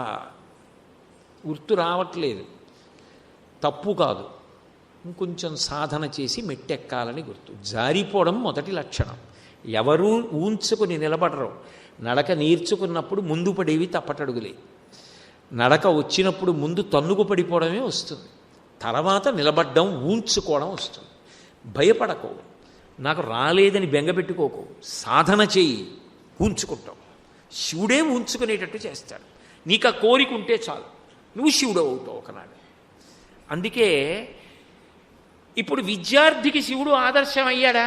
ఆదర్శం అయితే శివుడు అయ్యాడు. వాడు అంత గొప్ప విద్వాంసుడు అవుతాడంతే, లోకానికి పనికొచ్చే విద్వాంసుడు అవుతాడు. అలాగే ఆయన లాంటి ఉత్తమ గృహస్థు లేడు. నేనంటే ఇవాళ అనుకోకుండా ఆశ్రమం వైపు కదు వెళ్ళాను, అందుకని నేను ఆ కోణంలోనే వెడుతున్నాను. శివుడు ఎటు తీసుకెడితే అటెడితేనే పలికెడిది భాగవతమట, పలికించు విభుండు రామభద్రుండట, నే పలికిన భవహరమగునట. శివవైభవం పలుకుతాం అనుకున్నాం, శివుడు ఎటు తీసుకెడితే అటే వెళ్ళి ఆ వైభవాన్ని పండిద్దాం అంతే. ఇంకా మళ్ళీ కొత్త ప్రమేయం ఎందుకు, ఇలా కాదులే అలా అందాంలే ఎందుకు. బ్రహ్మచారిగా శివుడు ఆదర్శం, శివుడు అయ్యాడు బ్రహ్మచారి. గృహస్థుగా నీకు శివుడు ఆదర్శం. గృహస్థాశ్రమంలో నిజానికి శివుడి కన్నా ఆదర్శం ఎవరు? లోకానికి మొట్టమొదటి దంపతులు పార్వతీ పరమేశ్వరులే, ఆది దంపతులు. నిత్యాయ త్రిగుణాత్మనే పురజితే కాత్యాయని శ్రేయసే సత్యాయాద్య కుటుంబినే మునిమన ప్రత్యక్ష చిన్మూర్తయే అంటారు శంకర భగవత్పాదులు. లోకానికి మొట్టమొదటి కుటుంబం, మొట్టమొదటి దంపతులు వాళ్ళే. పిల్లల మీద చూడండి, తల్లిదండ్రుల ప్రభావం చాలా విశేషంగా ఉంటుంది. తండ్రి తల్లిని చాలా విశేషంగా ప్రేమించి తల్లి పట్ల ఎంతో ప్రేమతో ప్రవర్తించి ఆమెను ఈసడించుకోవడం, చీదరించుకోవడం కాకుండా, అది లేనినాడు నా జీవితానికి ఈ సంతోషం ఇదిరా అని కొంచెం పెద్దవాడవుతున్న కొడుకుకి ఆదర్శప్రాయులవుతారు తల్లిదండ్రులు. వాళ్ళిద్దరూ ఎలా ఉన్నారన్నది. అందున పిల్లలకి ఏమిటో తెలుసా, ఒక విచిత్రం ఉంటుంది పిల్లల జీవితంలో. ఒక స్థాయిలో తల్లే గొప్ప, తండ్రి కాదు. ఒక స్థాయిలో తండ్రే గొప్ప, తల్లి కాదు. ఒక స్థాయికి వెళ్ళాక తల్లిదండ్రులు ఇద్దరూ గొప్ప. అయితేనే నువ్వు పిల్లాడివి, పెద్దవాడివి. అలా నీకు కాకపోతే నువ్వు ఎప్పటికీ పిల్లాడు పెద్దాడు కాదని గుర్తు. అదేమిటండి అలా అంటారు మీరు? అన్ని తిరకాసు మాటలు అనుకోకండి. నేను పసిపిల్లవాడిగా ఉన్నాను అనుకోండి, నాకు మా నాన్నగారి గురించినటువంటి పట్టింపు ఏమీ ఉండదు. అసలు నాకు తల్లే గొప్ప. పుట్టగానే ముందు కడుపు ఎవరు నింపుతారు? ఎన్ని కోట్లున్నా, ఎంత చదువుకున్నా, ఎంత ఉద్యోగం చేసినా మా నాన్నగారు కాదు నాకు అన్నం పెట్టేది, మా అమ్మ పెట్టాలి. మా అమ్మ పాలిస్తుంది. నా భయం తీర్చేది అమ్మ. నాకు అమ్మే మొదట. ఆ స్థాయిలో అమ్మ కావాలి. వీడు ఎప్పుడు అమ్మే అని నాన్నగారు కొడుతుంటారు, అవన్నీ కొట్టరు. అమ్మని ప్రేమించడం అంటే నన్ను ప్రేమించడమే అని ఆనందపడిపోతాడు వాడు. కొంచెం పెద్దవాడైన తర్వాత అమ్మ ఏం చెప్తుంది? ఎప్పుడు నన్నే ఇలా ప్రేమించా, మీ నాన్న దగ్గరికి వెళ్ళకే అంటుందా? ఒరే, నీకు నాకు కూడా రక్షకుడు ఆయన. నాన్నగారికి నమస్కారం చెయ్యి. నేను చూసావా అందరినీ ఏమాయ్ ఒరే అని మరుదుల్ని వాళ్ళని పిలిచినా ఏమండి అంటాను నాన్నగారిని. ఎందుకని? దూరం కాదు, ఆయనంత దగ్గర నాకెవ్వరు లేరు. నిజానికి ఆయన నేను రెండు కాదు, ఒక్కటే. కానీ నాకు ఆయన మీద గౌరవం. ఆ గౌరవానికి ఏమండి అంటాను. కాబట్టి నువ్వు నాన్నగారండి అనాలి. నువ్వు నేను కూడా ఆయనకే నమస్కారం పెట్టాలి. ఇప్పుడు వాడేమని చేస్తాడు? కొన్నాళ్ళు పోయాక నాన్నగారండి నేనేం చదువుకోను, నాన్నగారండి తప్పు చేశాను మన్నించండి నాన్నగారండి అంటాడు. ఇప్పుడు వాడికి తెలిసింది తల్లి కన్నా తండ్రి గొప్పవాడు. తండ్రిని ఆశ్రయిస్తాడంటే తల్లిని వదిలించాడని దాని అర్థం కాదు. ఒక స్థాయికి వెళ్ళిపోయిన తర్వాత వాడికి తల్లి తండ్రి ఇద్దరు, ఒక రోజు అంటే రాత్రి పగల, తల్లి తండ్రి ఇద్దరూ లేని నా జీవితం లేదు. నాకు సమాన స్థాయిలో గౌరవనీయులు పిల్లవాడికి అర్థమైంది. అంతేగాని అన్ని స్థాయిల్లో ఒకలాగే అర్థమైందా? నువ్వు ఎప్పుడేది కోరావో ఆ రూపంలో వాళ్ళిద్దరూ వచ్చి అనుగ్రహిస్తూ ఉంటారు. అమ్మా అని నువ్వు ఒకప్పుడు అన్నావు, అమ్మగానే వచ్చి అనుగ్రహించింది. నాన్నగారండి అన్నావు, నాన్నగారిగా వచ్చి అనుగ్రహించాడు. అమ్మ నాన్నగారు కూడానండి అన్నావు, ఇద్దరిగా అనుగ్రహించారు. అందుకే మీరు చూడండి, ఆ తత్వం చెప్పడానికే ఒక చిత్రమైన మాట ఒకటి అంటారు. మీ ఇల్లు మధురైయా చిదంబరమా అని అడుగుతూ ఉంటారు. మీ ఇల్లు మధురై అన్న మాటకు అర్థం ఏమిటంటే ఇంట్లో తల్లిగారి పెత్తనం ఉందని. మీనాక్షి పెత్తనం సుందరేశ్వరుడు లోపల కూర్చుంటాడు. చిదంబరం అన్నారనుకోండి, నటరాజస్వామి వారిది పెత్తనం శివకామ సుందరి గుడి లోపలకుంటుంది. ఆవిడ లోపల వంట అవి చేసుకుంటూ ఇల్లాలుగా ఉంటుంది. అంటే దాని అర్థం ఏమిటి? ఎవరు ఎక్కువ ఎవరు తక్కువ అంటే మధురైలో మీనాక్షి ఎక్కువ, చిదంబరంలో నటరాజు ఎక్కువ కాదు. దాని అర్థం ఏంటంటే ఒకప్పుడు నీవు మధురైలో ఉన్నావు, ఒకప్పుడు చిదంబరంలో ఉన్నావు, చిట్ట చివరికి కాశీలో ఉండాలి. ఇద్దరూ నీకు సమానంగా. అందుకే కాశ్యాన్ మరణాన్ముక్తి. చిట్ట చివరని నీ బ్రతుకుకి ఏమవ్వాలంటే తల్లిదండ్రులు సమానం కావాలి. నిన్ను బట్టి తల్లిదండ్రులు, అంతేగాని తల్లిదండ్రుల్ని బట్టి నువ్వు కాదు ఎప్పుడు. అందుకే పార్వతీ పరమేశ్వరుల లక్షణం ఎప్పుడూ కూడా ఆద్య కుటుంబిని. ప్రతి కుటుంబంలో ఎలా ఉంటుందో వాళ్ళది అలా ఉంటుంది. కుటుంబం భద్రంగా ఉండడం అన్నదా ముందు ఎక్కడ ఉంటుంది? వాళ్ళిద్దరూ అన్యోన్యంగా ఉండడం మీద ఉంటుంది. పరమ ప్రేమతో మేమిద్దరం కాదు ఒకటి అని శరీరములు వేరైనా మనసు ఒకటై బ్రతుకుతున్నారనుకోండి, అది దాంపత్యం. అది సుందరకాండలో హనుమన్నారు, అస్యాదేవ్యా మనస్తస్మిన్ తస్య చాస్యాం ప్రతిష్ఠితం తేనేయంసి ధర్మాత్మా ముహూర్తమభిజీవతి అన్నారు. ఈ సీతారాములు ఇద్దరు కారు ఒక్కటే. పైకి చూడ్డానికి ఇద్దరిలా కనపడుతున్నారు, నిజానికి ఆయన మనసు ఆవిడ దగ్గర, ఆవిడ మనసు ఆయన దగ్గర ఉంది, అందుకు బ్రతికున్నారు. ఎవరి మనసు వాళ్ళ దగ్గరే ఉంటే బ్రతికి ఉండేవారు కాదన్నారు. అది దాంపత్యం. దాంపత్యంలో ఇద్దరు ఒకటైపోవాలి. అందుకే తాత్వికంగా ఆలోచిస్తే శివుడు సగభాగాన్ని ఆవిడికి ఇచ్చేశాడు. అంటే ఇప్పుడు అసలు ఇద్దరు వేరై ఉంటారా? కుదురుతుందా? పార్వతీ పరమేశ్వరుని వేరుగా చూస్తానండి అంటే కుదురుతుందా? నువ్వు దండేస్తే ఇద్దరికీ పడిపోతుంది అంతే. నాకు వేసిన దండ నాకు మా ఆవిడికి కలిపి వేసేసిన దండే. అందుకే లోకంలో గురుపత్ని గురువుతో సమానం అన్నారు. అది కారణం. ఆవిడ ఏం చదువుకున్నారండి, ఆవిడ ఏం చెప్పారండితో సంబంధం లేదు. గురుపత్ని గురువే. గురువు గురుపత్ని సమాన స్థాయి. ఎందుకని? దాంపత్యం అంటే అంతే. ఇద్దరు కాదు, ఇద్దరుగా కనపడేటటువంటి ఒక్కరే. అలా పండితేనే దాంపత్యం. అంతేగాని అలా పండకుండా ఇద్దరూ కొట్టుకు చావడానికి ఓ ఇంట్లో ఉంటే దాంపత్యం అనరు.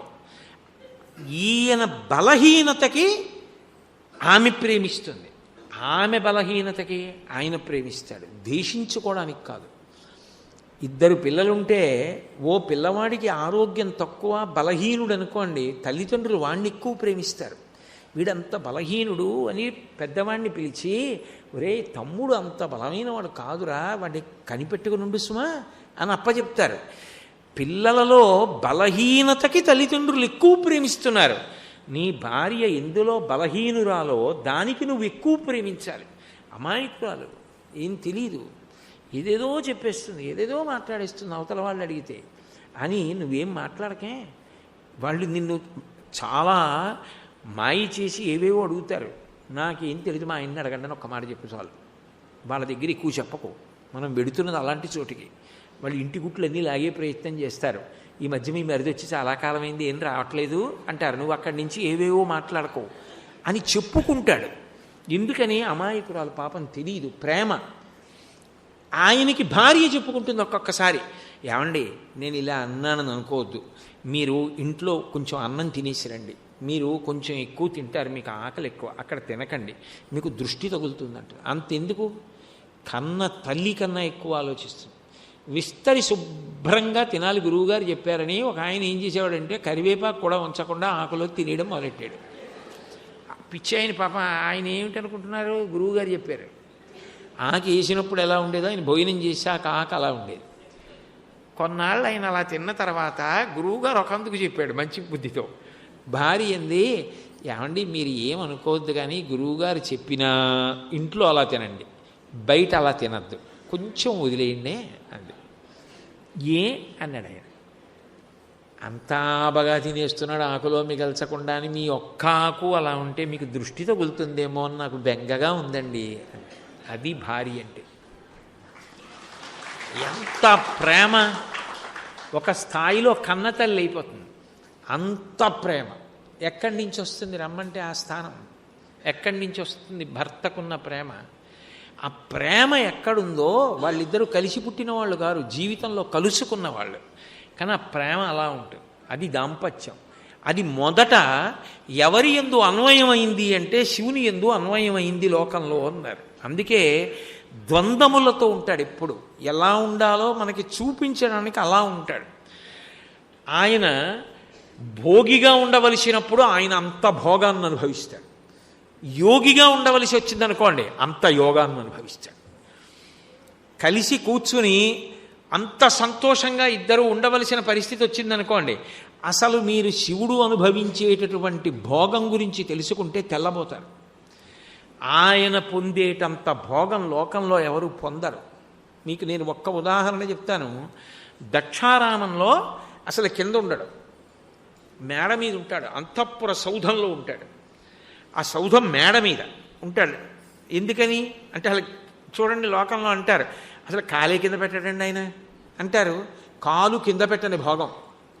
అందుకే దక్షారామం పెడితే కోరికలు తీరుతాయంటారు. ఇహమంతా ఇస్తాడు, అలాగని పరమం ఇస్తాడు. ఎంత భోగమో తెలుసా? గల్లు గల్లని రత్న కంకణంబులు మ్రోయ గంధవాహనుయాలు కసవు తీర్చు, లక్ష్మి కింగేలి లీలారవిందంబున కలయంపి చిలికించు కమ్మతేనే, ప్రత్యక్ష తామ్రపర్ణియుతాను తారాపదగంగ వలిముత్యముల రంగ వల్లి తీర్చు, సప్త పాతాళ నాగేంద్ర చంద్రముఖులు ఫణమణిజ్యోత్సన దివ్య కంబములగుదురు, దక్షవాటిక సోమముకుటికి గారాబు జోటి అయిన దక్షవాటిక మహోత్సవములందు. ఎంత భోగం అనుభవిస్తాడంటే దక్షారామంలో భీమనాథుడి ఉత్సవం జరిగితేట సేవకులు చేస్తే ఒప్పుకొట్ట. ఎంత భోగం అనుభవిస్తాడంటే, అంటే ఉండడం వేరు, భార్యతో కలిసి సంతోషంగా ధార్మికంగా అనుభవించడం వేరు. దాసదాసీ జనంతో ఎలా ఉంటాడంటే, ఏదో ఆయనకి గల్లు గల్లని రత్న కంకణమ్ములు మ్రోయ గంధవాహునియాలు కసవు నూట్సు. ఆ వాయుదేవుని యొక్క భార్య చేతి కంకణాలు గల్లు గల్లుమంటుంటే తెల్లవారుజామున ఆ ఇంటినంతటినీ కూడా ఊడుస్తుందిట. దక్షారామంలో క్షేత్రాన్నంతటినీ, దేవాలయాన్ని. లక్ష్మి కెంగేలి లీలారవిందమ్మున కలయంపి చిలికించు కమ్మతేనె. లక్ష్మీదేవి వచ్చి ఆ తామర పువ్వులో ఉన్నటువంటి తేనె తీసి కళాపి చల్లుతుందిట. చల్లితే తామ్రపర్ణియుతాను తారాపథగంగ వలిముత్యముల రంగ వల్లి తీర్చు. తామ్రపర్ణి నది, ఆకాశగంగ రెండూ కూడా కాంతల రూపాలు పొంది వచ్చి దక్షారామంలో ఉత్సవాలలో ముగ్గులు పెడతాయిట. అధివాసనము చేయు యముని శుద్ధాంతంబు ధూమోర్ణ మహిషాక్షి ధూమఘటిక. యమధర్మరాజు గారి భార్య పేరు ధూమోర్ణ. ఆవిడ సాంబ్రాణి పట్టుకొచ్చి క్షేత్రం అంతా, దేవాలయం అంతా కూడా సాంబ్రాణి వేస్తుందిట. తెల్లవారుజామున చీకట్లు విచ్చుకోకముందే ఆయన పాదాల దగ్గర దీపాలు ఎవరు పెడతారంటే, సప్త పాతాళ నాగేంద్ర చంద్రముఖులు ఫణమణి జ్యోత్సన దివ్య కంబములగుదురు. సొమముకుటినిగారాబు జోటి అయిన దక్షవాటిక మహోత్సవములందు. సప్తపాతాల లోకాలలోంచి నాగకాంతలు పైకి లేచి పడగలు విప్పితే వాటి మీద ఉన్న మణులు వెలిగితే ఆ కాంతులలో పాదాలు దర్శనమిస్తాట. అంటే ఎంత భోగం అసలు! భోగం ఇచ్చేటప్పుడు అంత భోగం అనుభవిస్తాడు. ఒక యజమాని తన భార్యతో కలిసి భోగం అనుభవిస్తే సంతోషంగా, ఆనందంగా తను సంపాదించిన దాంట్లో ధర్మం తప్పకుండా అంత సంతోషంగా భోగం అనుభవించాలి. అదే మహానుభావుడు అన్నీ విడిచిపెట్టేసి ఏమీ పట్టించుకోకుండా ఉండవలసి వచ్చిందనుకోండి, ఆయనే అంత యోగిగా కూడా ఉంటాడు. ఒక్కొక్క చోట చూడండి, ఒక్కొక్క యజమాని అంత ఐశ్వర్యవంతుడు పెరట్లో ఓ మాసిపోయిన గుడ్డ కట్టుకుని, గొప్పులు తవ్వుకుని, మొక్కలకి నీళ్లు పోసుకుని ఆయనే చేసుకుంటుంటాడు. తప్పడానికి వీల్లేదు. ఆయనంత కిందకి రాగలడు. కష్టపడవలసి వస్తే అంత కష్టపడగలడు. అందుకే మనకి లోకంలో ఒక సామెత ఉంది. అసలు నిజానికి ఉగాది పండగ నాడు వేప పువ్వు తినని వాడికి భోగి పండగ నాడు పాయసాన్నం పెట్టద్దని. ఎందుకనంటే ఉగాది పండగ నాడు ఏం పెడతారు? వేప పువ్వు పెడతారు, చేదు పచ్చడి పెడతారు. ఎందుకని? సంవత్సర ప్రారంభం. వేప పువ్వు ఎందుకు పెడతారంటే, కష్టపడ్డం చేదుగా ఉంటుంది, సుఖపడ్డం తీపిలా సంతోషంగా ఉంటుంది. ఏ పని చెయ్యొద్దు, ఏదో అలా ఎదురుగుండా ఓ పెట్టెట్టుకుని రంగురంగుల కథలు, కమామిషీలు అన్నీ చూసుకుంటూ అలా పడుకుంటూ గడిపేసేయి అంటే గడిపేసేయచ్చు. కానీ ఆరుగాలం కష్టపడ్డవాడెవరో వాడు చేదు తిన్నాడని గుర్తు. కష్టపడ్డాడు. అందుకే భోగి పండక్కి తిథితో సంబంధం లేదు. సుబ్రహ్మణ్య షష్ఠి, గోకులాష్టమి అలా ఉండదు. దక్షిణాయనం చివరి రోజు ఏదో అదే భోగి. అంటే నువ్వు కష్టపడితే ఫలం వచ్చిందేదో అదే భోగి. భోగం అనుభవించు. అప్పుడు వాడికి ఏం చేస్తారు? పొంగల్, చక్కెర పొంగల్ వండి పెడతారు. చక్కెర పొంగల్ అంటే దాని అర్థం ఏమిటి? ఎవడు కష్టపడ్డాడో వాడే సుఖపడ్డానికి అర్హుడు. తప్ప కష్టపడకుండా నీ సుఖపడతానంటే వీళ్ళే. కష్టపడవలసిందే. ప్రతివాడు తన రంగంలో తాను కష్టపడాలి. భగవంతుడంతటి వాడు కాలంలో చెప్పిన నియమం అది. శంకరుడు కూడా అంతే. అవసరమైందనుకోండి ఎంతైనా కష్టపడతాడు. తరలాక్షి అతడు ధనవంతుడు అందుమా కోరివేడిన కాని కూడు లేదు. లోకానికి పాఠం చెప్పవలసి వచ్చిందనుకోండి, ఆయన అంత గొప్పగానూ పాఠం చెప్తాడు. ఆయన కూడా ఇంట్లో యజమాని ఉన్నాడు అనుకోండి, నేనే ఉన్నానండి మా ఇంట్లో, అన్నం తినవలసి వచ్చింది, ఆకలేసింది, ఏం చేస్తాను? ఏమిటో అకాలంగా ఇవాళ బయట హోరిన వాన, ఎప్పుడు లేని ఏమిటో సాయంకాలం 5ంటికి ఆకలేస్తోంది, ఏమైనా కొద్దిగా పోనీ బరువు అయింది ఏదైనా పెడితే మళ్ళీ రాత్రి పలహారం చేయలేని అనుకుంటే ఓ 3 అప్పడాలు కాల్చిపెట్టు అంటే ఏమిటి అకాలపు కోరికలు అందవు. ఏం చేస్తుంది? 4 అప్పడాలు కాల్చిస్తుంది. బరువు అంటే బరువు కాదు, తింటే తిన్నట్టు ఉంటుంది. అప్పడం వల్ల కడుపు నిండదు, కానీ ఇతర పదార్థాల చేత కడుపు నిండేటట్టు చేస్తుంది.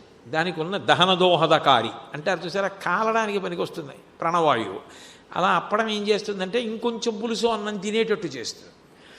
4 అప్పడాలు ఇచ్చిందనుకోండి, అరగంట సేపు ముక్కలు విరుచుకు తిని మంచినీళ్ళు తాగాడు. ఏమొచ్చింది? కడుపు నిండితే అన్నీ కలిపి నలిపేస్తే చెంచాడు గుండ. కానీ రాత్రి పలహారం పాడైపోకుండా అప్పటికి 4 అప్పడాలు తిన్నాను, మంచినీళ్ళు తాగాడు. ఏదో కడుపు నిండిందా లేదా? ఎవరిని అడిగాడు? ఇంట్లో ఆవిడ్ని అడుగుతాడు.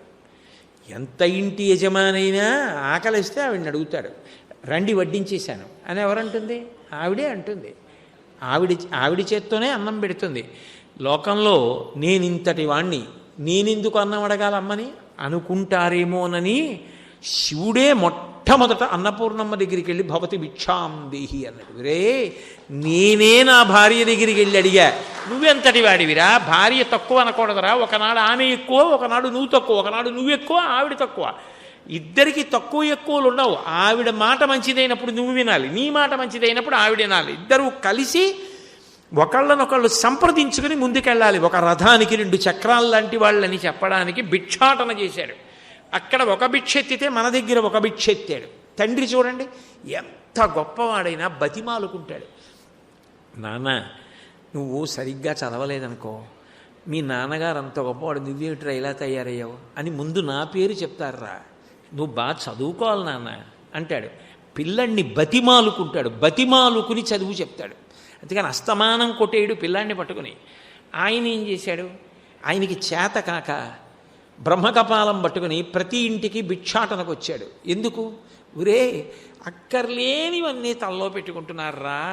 భార్య అంటున్నారు, పిల్లలు అంటున్నారు, బీరువాలు అంటున్నారు, ఇళ్ళు అంటున్నారు, పొలాలు అంటున్నారు. ఇవన్నీ ఆఖరికి తిరియక్కుంచేసేస్తాయిరా, నన్ను కూడా నీ పుర్రెలో పెట్టుకోరా అని కపాలేశ్వరుడని పేరు పెట్టుకుని ఇంటికి వస్తున్నాడు.